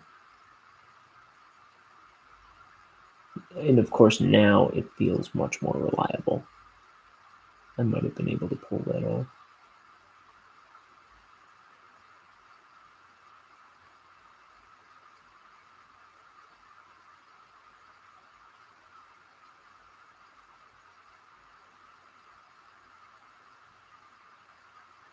So Bad Milo, none of us have ever heard of it. But we're fans of Community, so we got some kind of tabs on Gillian Jacobs and like Ken Marino and Patrick Warburton, and we're like, how have we not heard of this movie?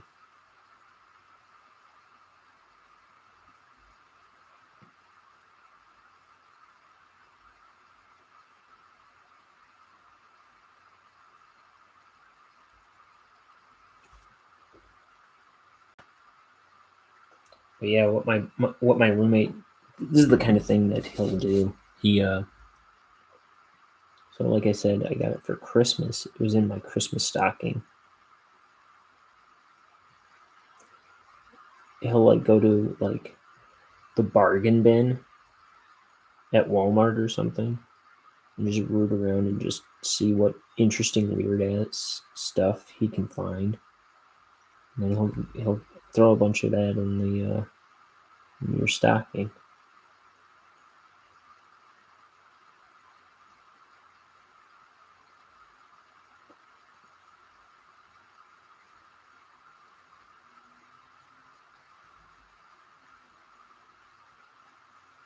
So yeah, I brought it up with him. I was like, we should watch Bad Milo on Halloween.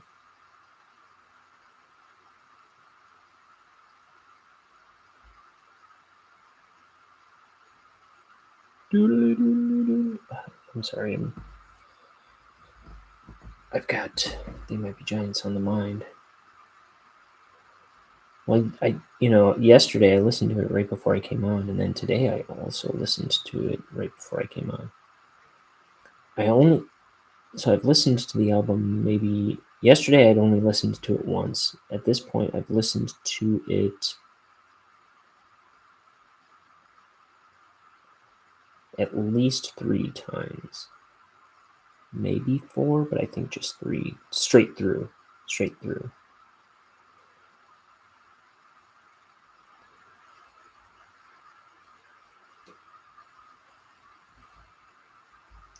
So yesterday I had just gotten the download, listened to it, then came on here, and then I was cooking dinner, listening to it with headphones.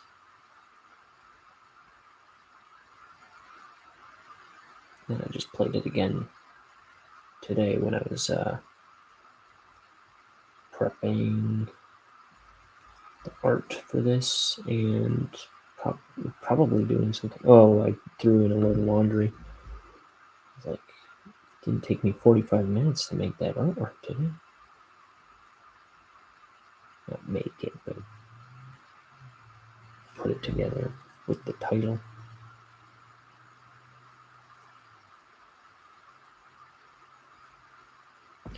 This is something I'll do sometimes to avoid tangents a little bit. If it's gonna come to a point there,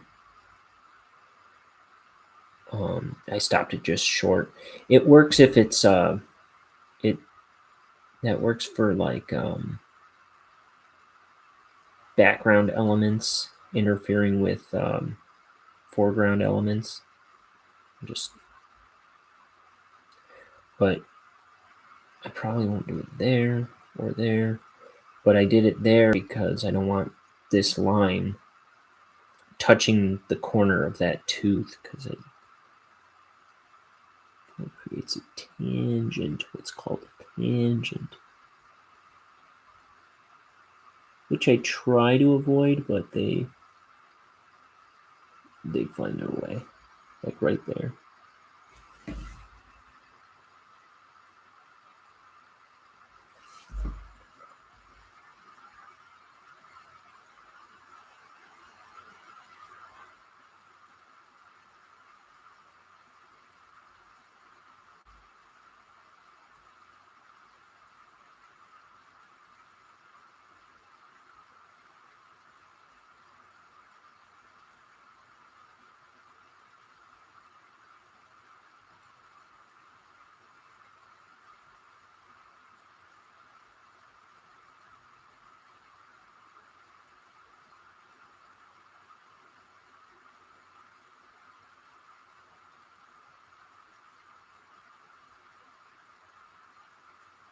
Okay.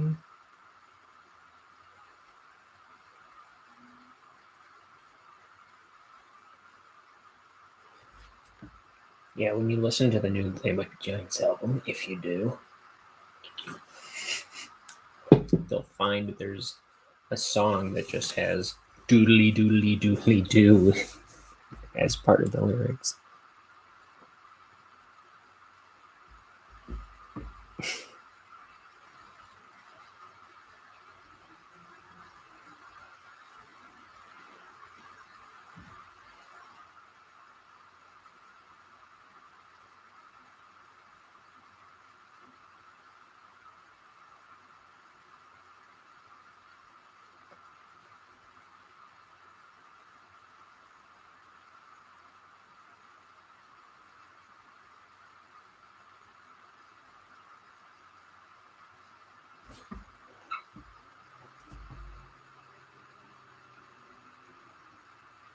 And I think so. People like to call them like quirky and clever and funny and stuff like that. It's not. I I don't. That's not what I like about them necessarily. I don't think of them as a funny band, and I don't think it does them justice to call them funny. But I think what a lot of that is, like, I wouldn't even say they're like clever or anything. Oh, I don't know about that, but it's just a lot of what they do. It's just they're trying to be surprising. You know what I mean? Like a lot. It's a lot of what I find myself chuckling at is like surprising decisions that they made and like you know things that betrayed my expectations and like well I never would have done that or expected that on this line or whatever you know.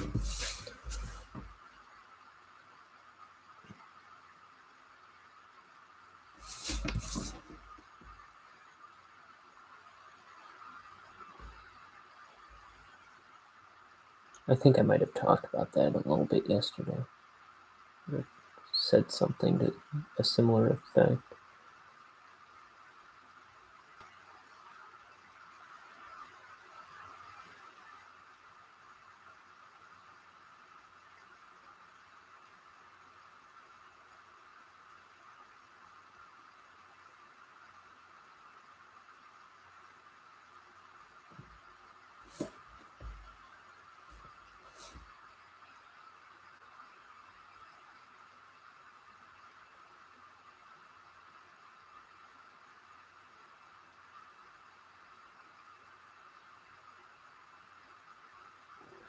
Pardon me.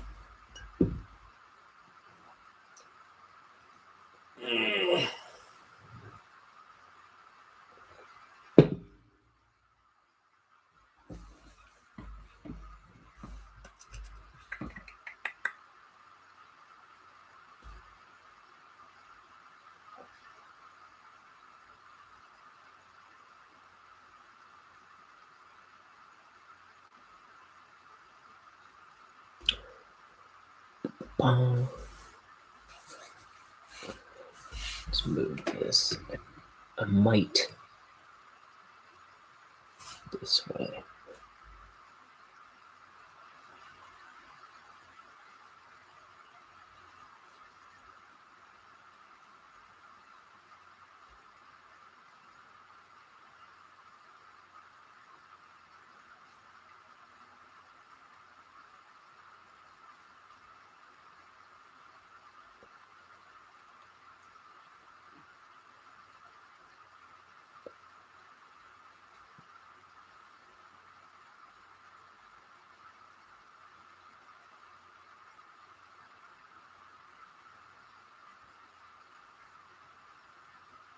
Okay.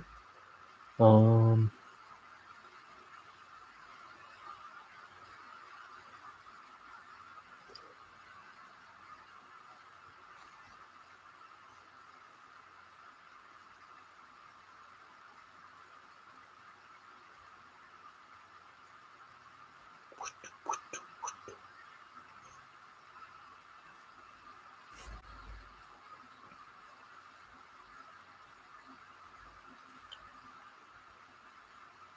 Busy.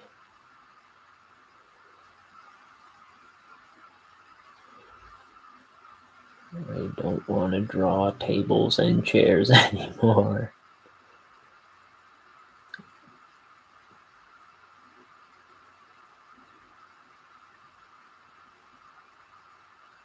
You know, in the cartoon version of this that I did, it doesn't have tables like this. It doesn't have tables and chairs like this. It has booths. No, I think there's both, but in any case, I didn't like drawing. I don't like drawing this diner.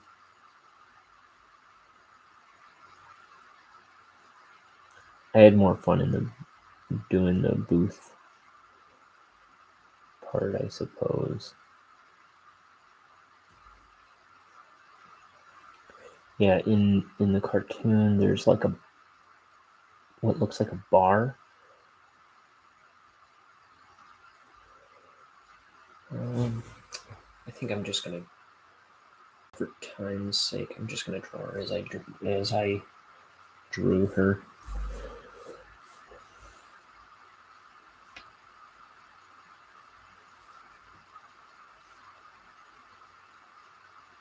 Oh, she's looking at her watch. That's what's going on. In that case, the hand should be.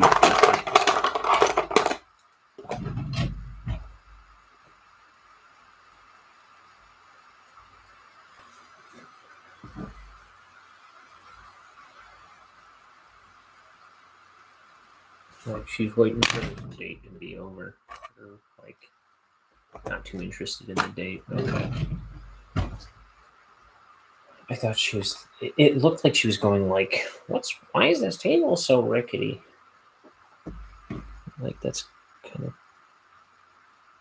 of okay. I can accept it a little more than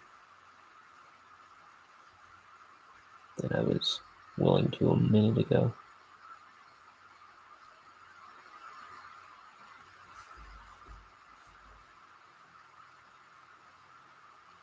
She's also kind of like sneaking a peek at her watch. I think is what's going on there.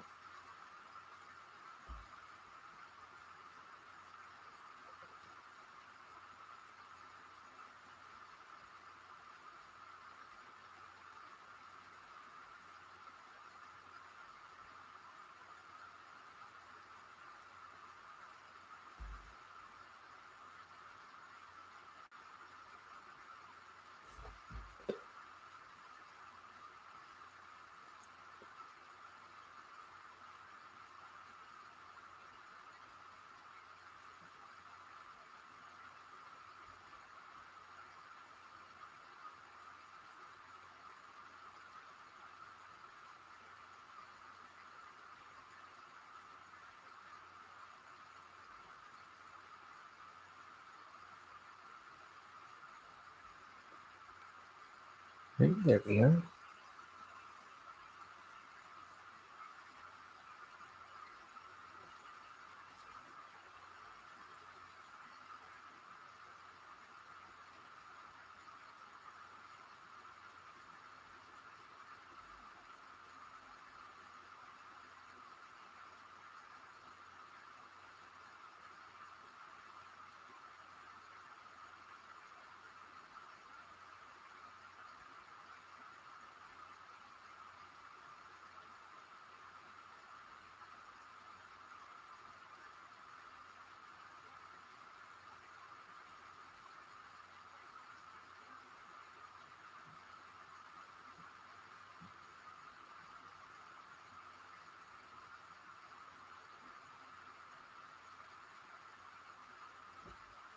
Okay. And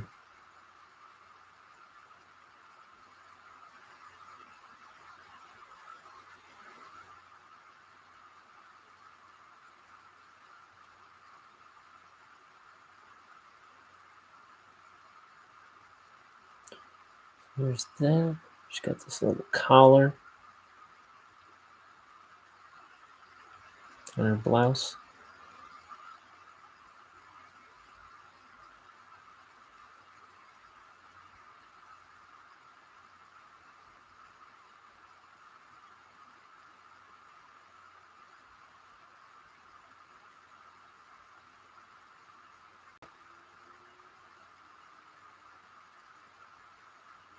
Hands on the table, but not her elbows.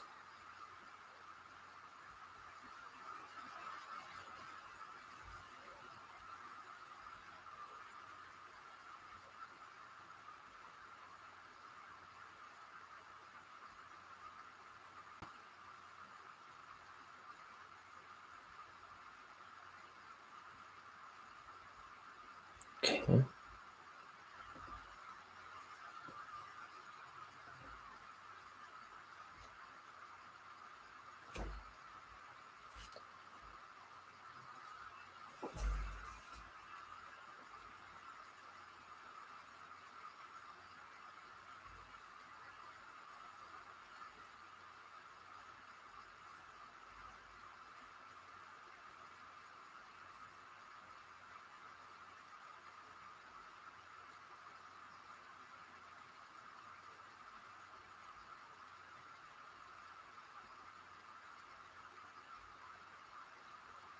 She's doing it on the down low.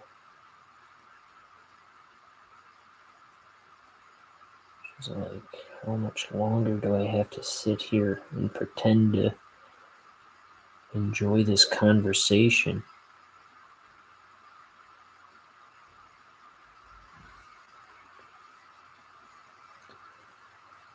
It's probably what you folks at home are thinking as you watch me draw and listen to me mumble under my breath.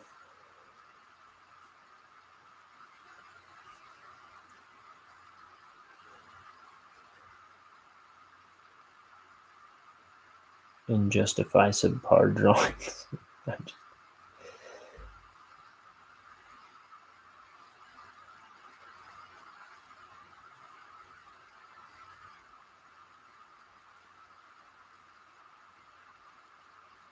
Tangent.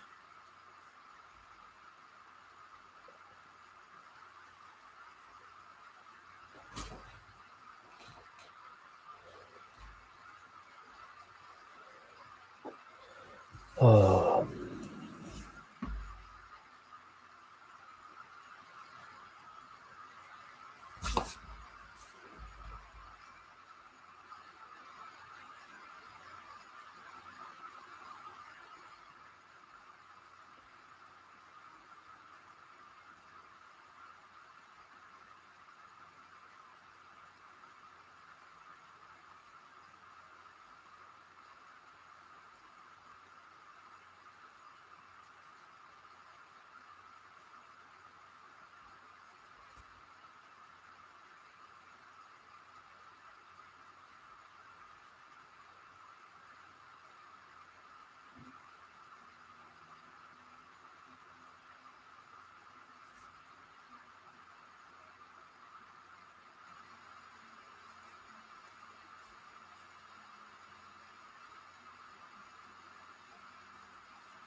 Here's a leg of the chair. And then and this goes out to there.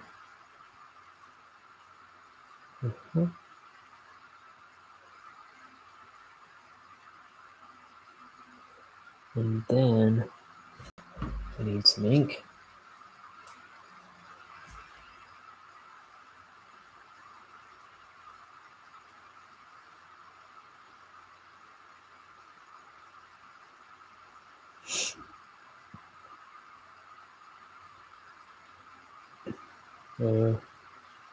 Oh, you know what? This is supposed to end here.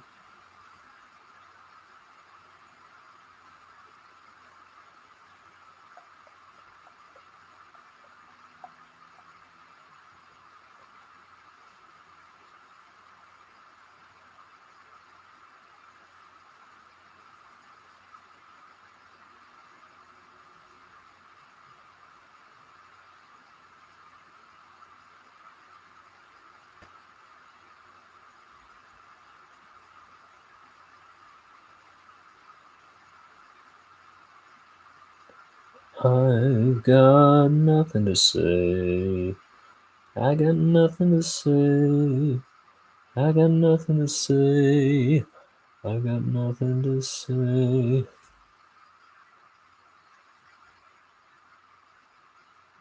Know what I mean?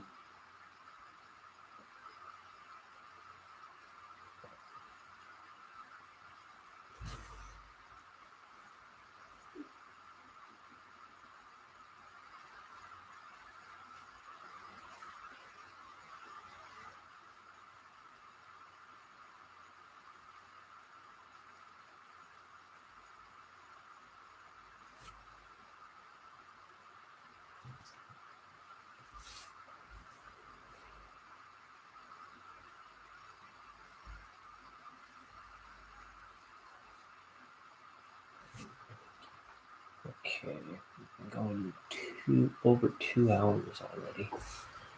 Let's see if I can wrap up the rest of this page within a freaking hour. That'd be nice.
A piece of celery or something.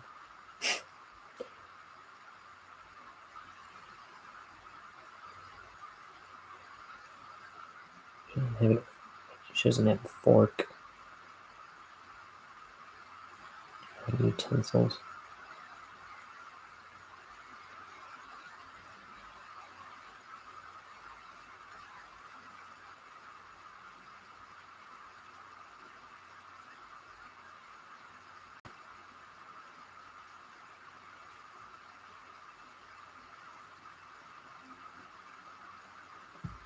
Okay.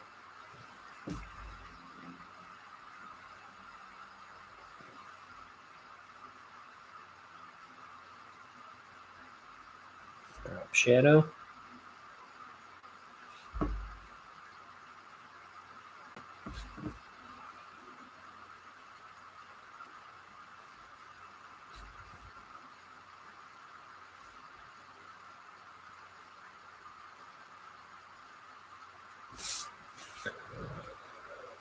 These lights.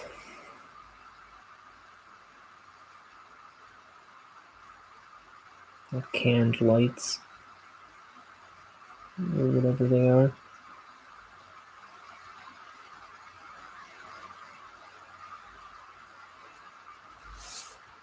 Okay.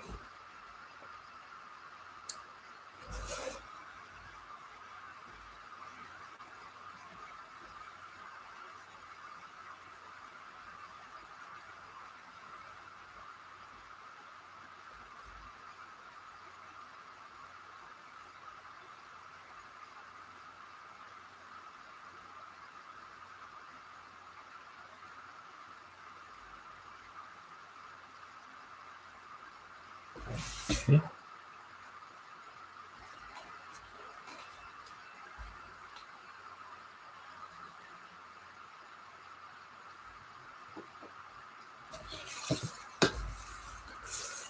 Okay. Then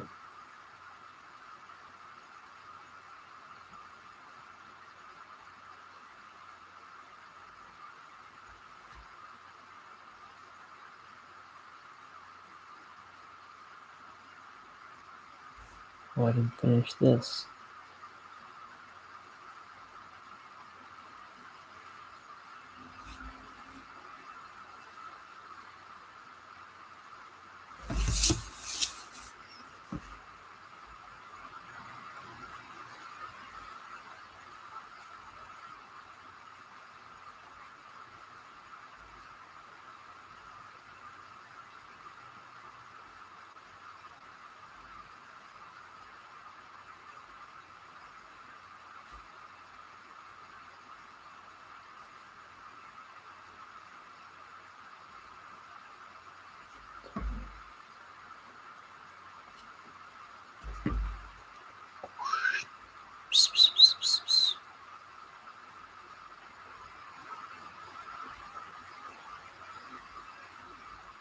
So I was saying yesterday that one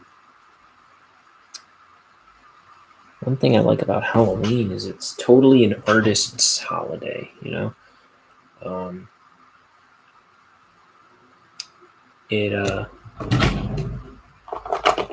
If you want it to be, you can just put all this, or if you want to, you can just put all your creativity into this holiday.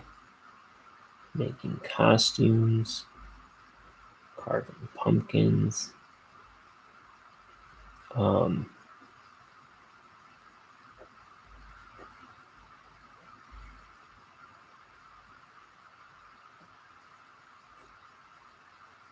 the possibilities are endless. But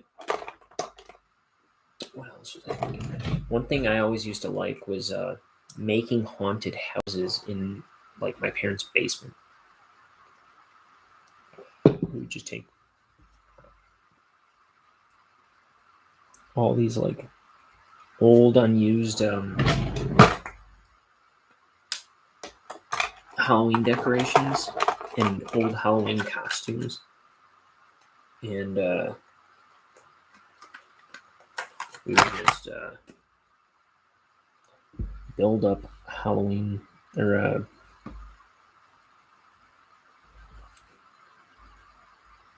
haunted houses in the basement, and then take our family through them and our friends through them.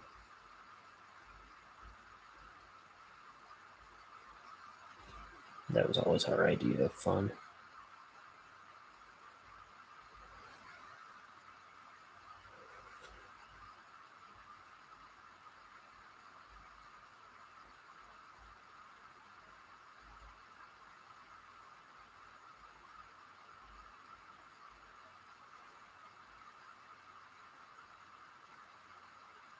Employees only.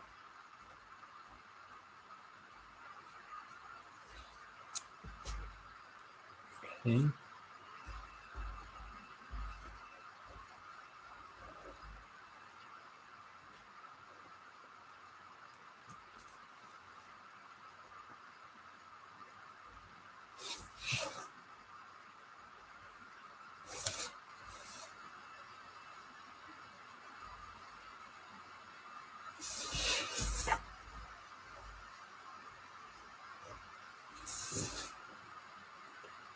Speaking of haunted houses, I wanted to go to one today, but I won't have time.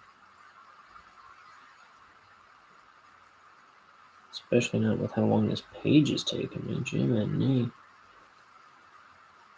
Well, you guys didn't see all that.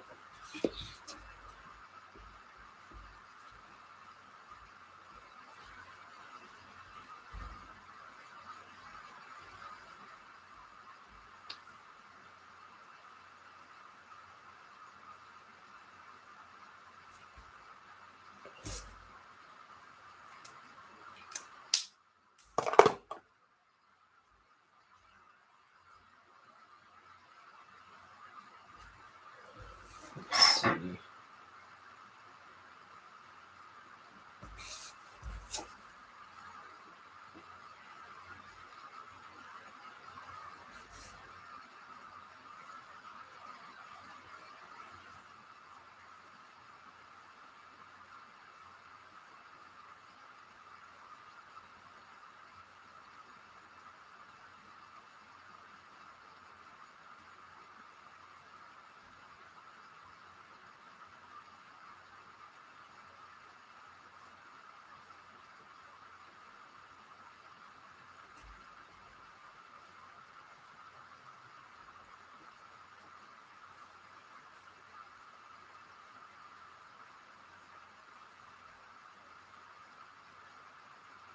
Something else I remembered. It's like I remember when I was a kid, working my first job. I would I didn't have my license, so I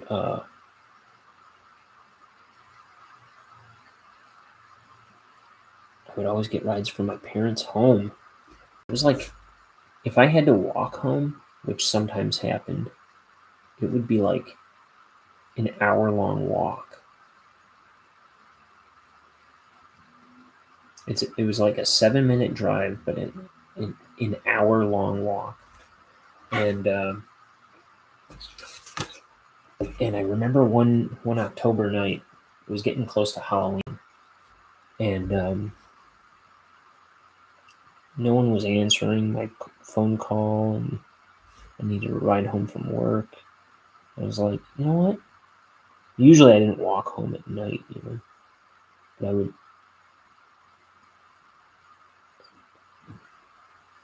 sometimes I would have to walk to work. I don't think I walked home very often. But there was one October night where I was like, I'm just gonna walk because it's nighttime, it's spooky season. It'll be nice. Yeah, I walked home, and it was just a little eerie to be walking that far, that long, by myself at night, and it was like after midnight too. And there was just a thrill of it, like a little rush of excitement, and it was just like a little creepy, to be walking home alone at night. So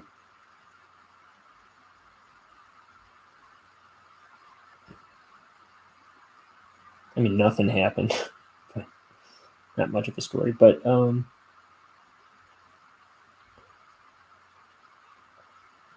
I did that a few days ago too, though. I was like, I'm gonna go for a walk. And I went out for a walk, and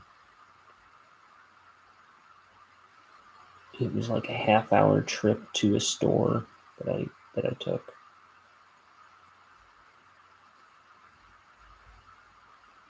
And back. And it was just like at night was the thing, and it's like just like doing a little eerie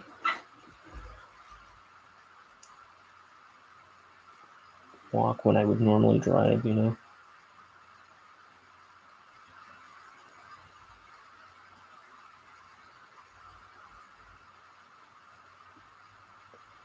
because you get this like little rush that something might happen.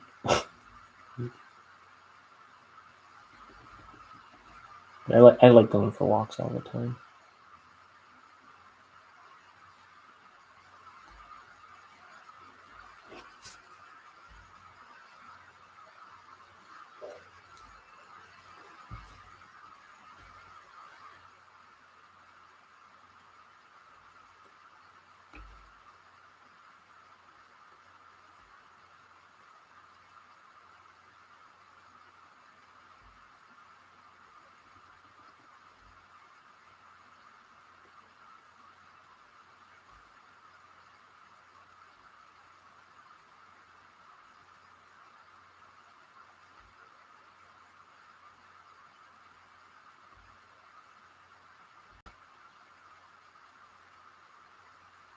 And her skirt is black. I don't think I colored it on the last page either. Oh, I did.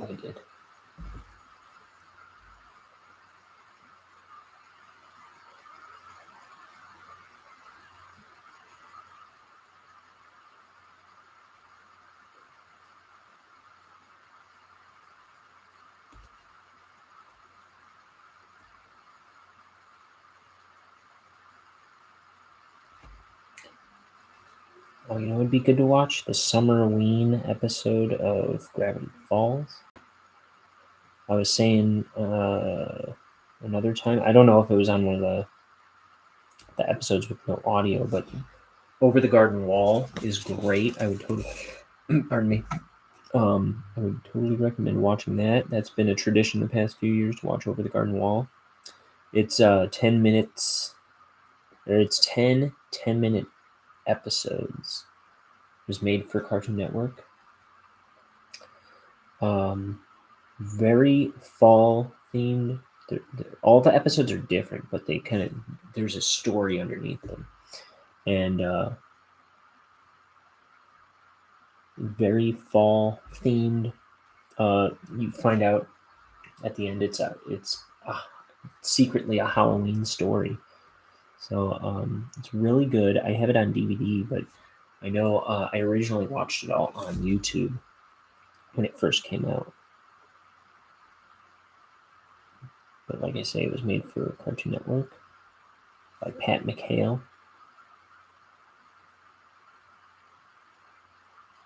And it is,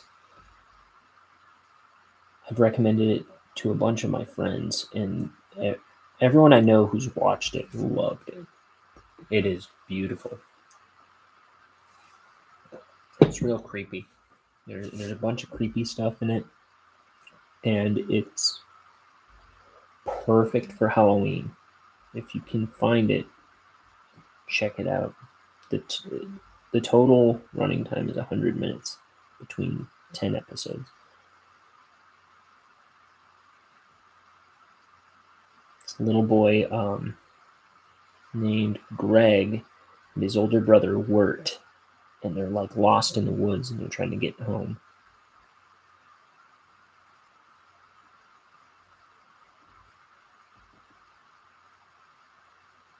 And Greg is real goofy, and he's got like this pet frog that he found in the woods.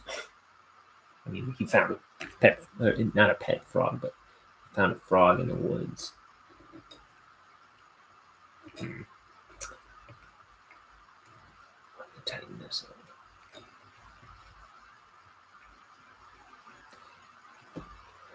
He found a frog in the woods, and he's keeping it, and he names.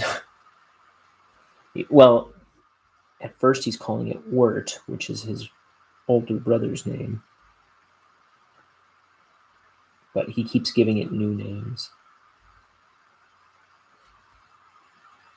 throughout the whole 10 episodes.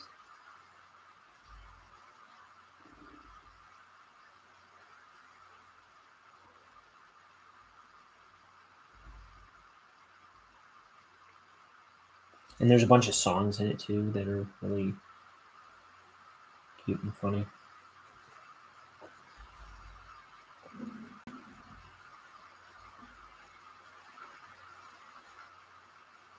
My stomach is rumbling.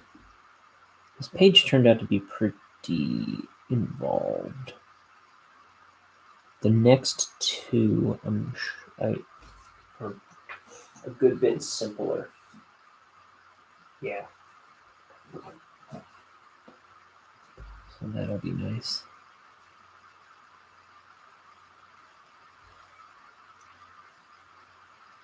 I think yesterday I was talking about doing 2 pages today, but I actually need to get off this stream and tend to some laundry, get something to eat, do my Inktober, and I actually have to get some sleep in the next few hours. So I don't think that's going to work today, 2 pages, but I very well may be able to pull that off tomorrow. But I can't, I have a bad habit of making promises on these streams and not being able to honor them, and I don't like that. I don't want to be a guy that does that all the time, so I gotta stop like promising what I'm gonna do.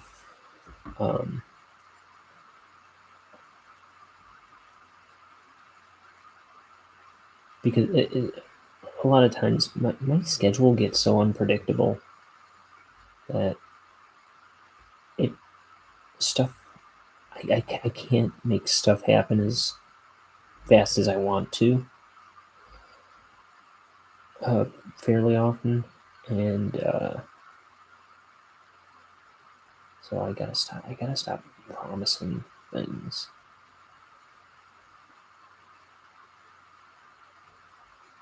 That said, I will do a Halloween episode. I don't know if it'll be very long, like I've said, but I'm trying to come up with plans for that.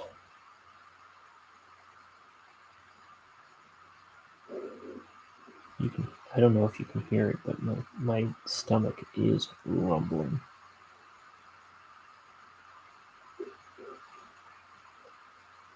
It is time to get some food.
My stomach is talking more than I am right now.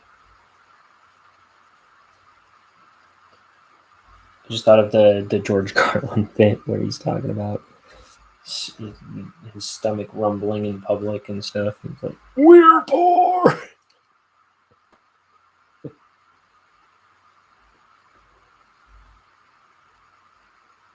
Man, I wanted to see George Carlin before I died, and then he went hauled off and died on me.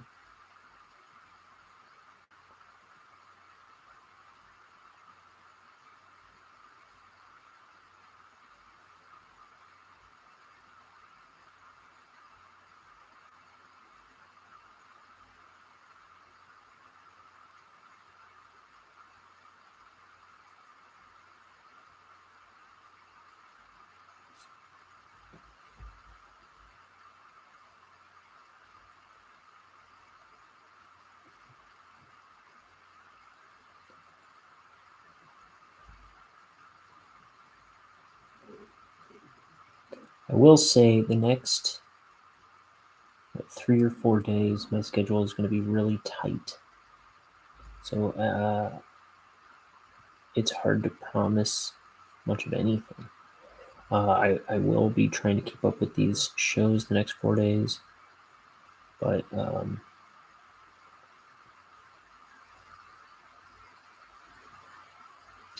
they might be abrupt.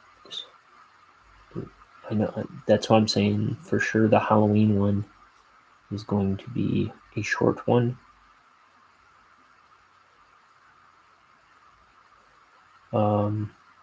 With apologies, I don't want to be doing full pages. I want to be finishing this book. I can. Like I say, this book doesn't pay the bills for me yet.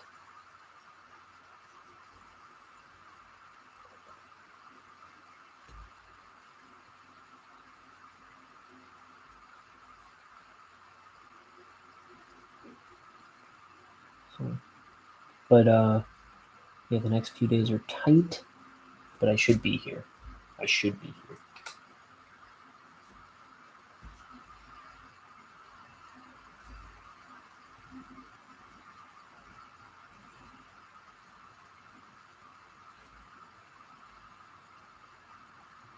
I had to squeeze in 2 more tables, didn't I?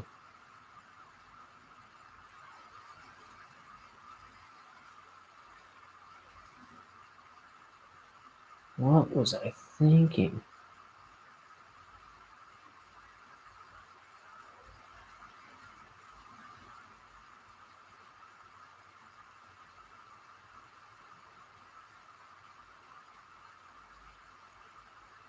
Oh, you know what else I gotta watch? Well, obviously, so one of the things I watch every year is the Pete and Pete. Yeah, me and my roommate, we always watch the Pete and Pete Halloweenies episode from season 2, which is the only season of Pete and Pete that I have on DVD, unfortunately. Last I heard, season 3 never came out on DVD, but that was over 10 years ago that I heard that. But I think that still might be the case though. But yeah, we always watch the Halloweenies episode of Pete and Pete, and then the very next episode as well. And sometimes we'll just burn through that whole disc of that DVD set. But we also watch the Time Tunnel episode, which is so great. Those are possibly the 2 best episodes of the show too. I really love them.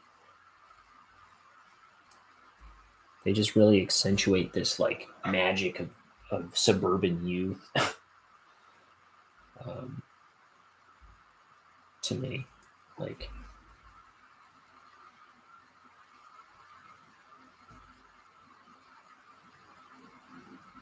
brilliant.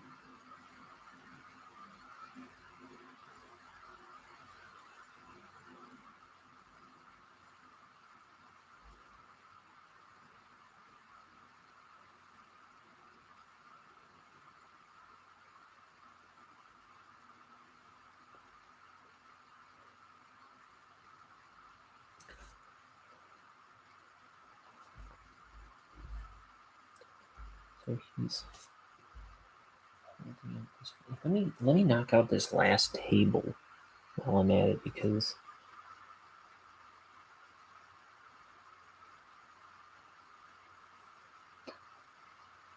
I will clean that up so it's not a tangent.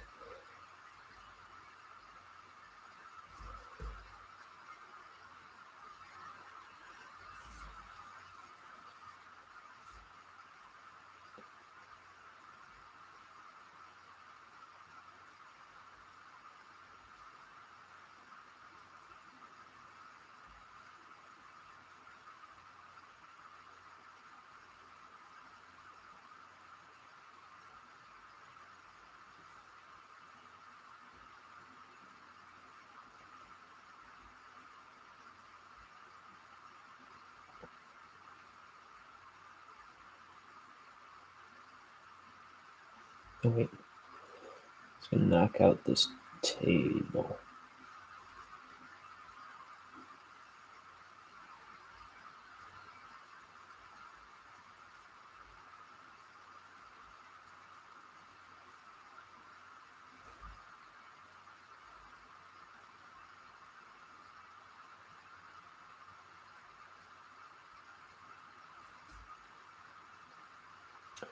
It leaps and creeps and glides and slides across the floor, right through the door and all along the wall.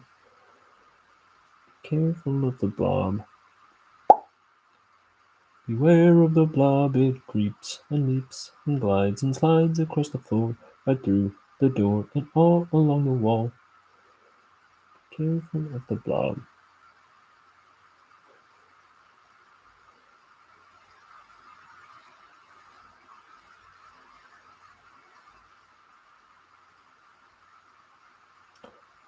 That's one of my favorites. Big Bob Cornegay doing House of Frankenstein. There's one by a guy named Dave Gardner called Mad Witch. I love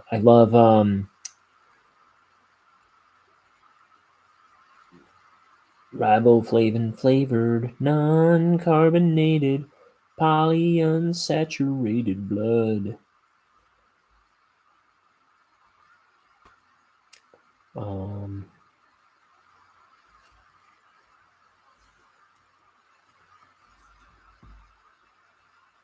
Another thing I usually watch is Ichabod and Mr. Toad. I gotta get on that. I don't think I own that one. I think my mom owns it. My mom does own it. That's one thing that she likes to watch. My mom doesn't like watching stuff. I don't like movies very much personally, but like all these movies that I name are movies I like, but generally I haven't seen anything. I don't want to see anything.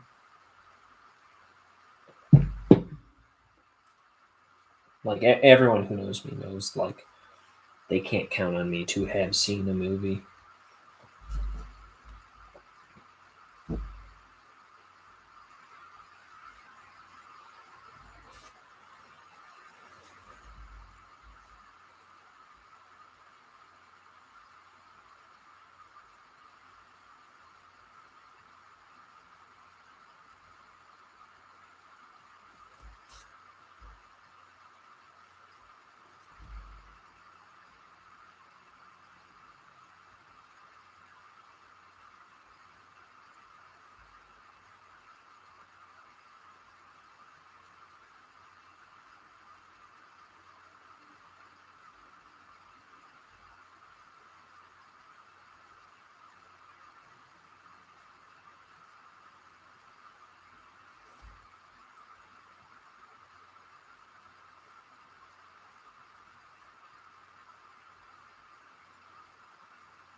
She's not happy with him.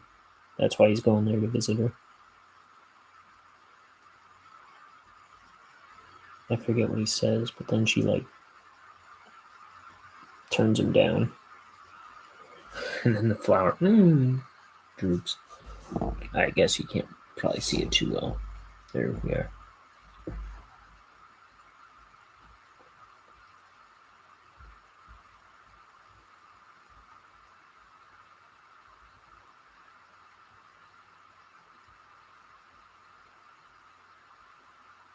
She's getting to the point of the relationship where she's a little over his nonsense.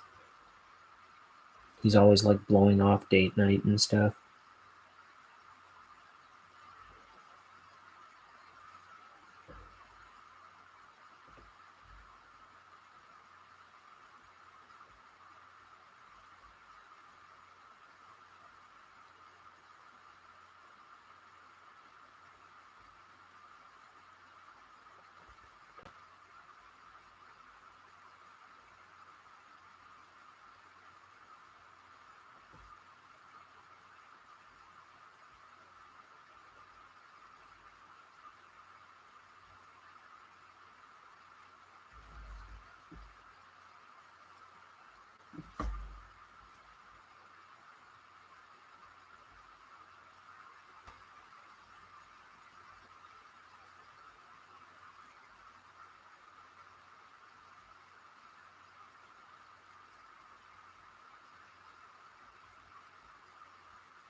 almost there.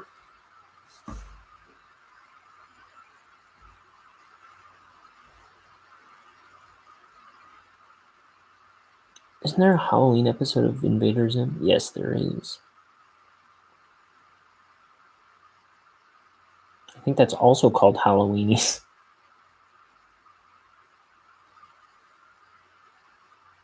Yeah, it is. I might watch that.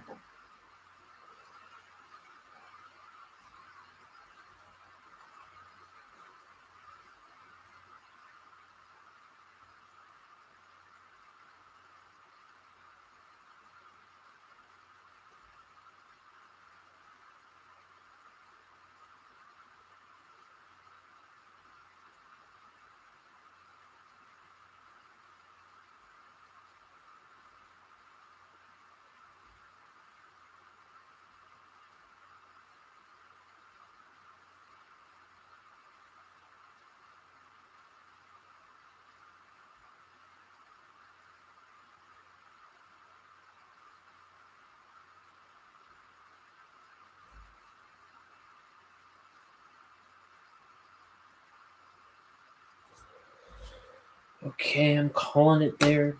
Gonna wash my brush, find myself something to eat. Come back tomorrow for a new page. Maybe they'll pull off 2 tomorrow. Maybe not. I don't know. But one thing I do know is I'll be right here drawing at some point tomorrow. All right, I got stuff to take care of. I got a lot to cram in the next few hours, so I'm gonna say goodbye. Goodbye, everybody. Goodbye.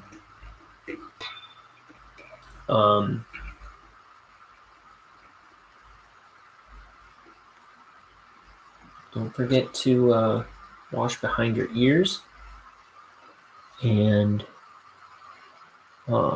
live dangerously, because it's something to do.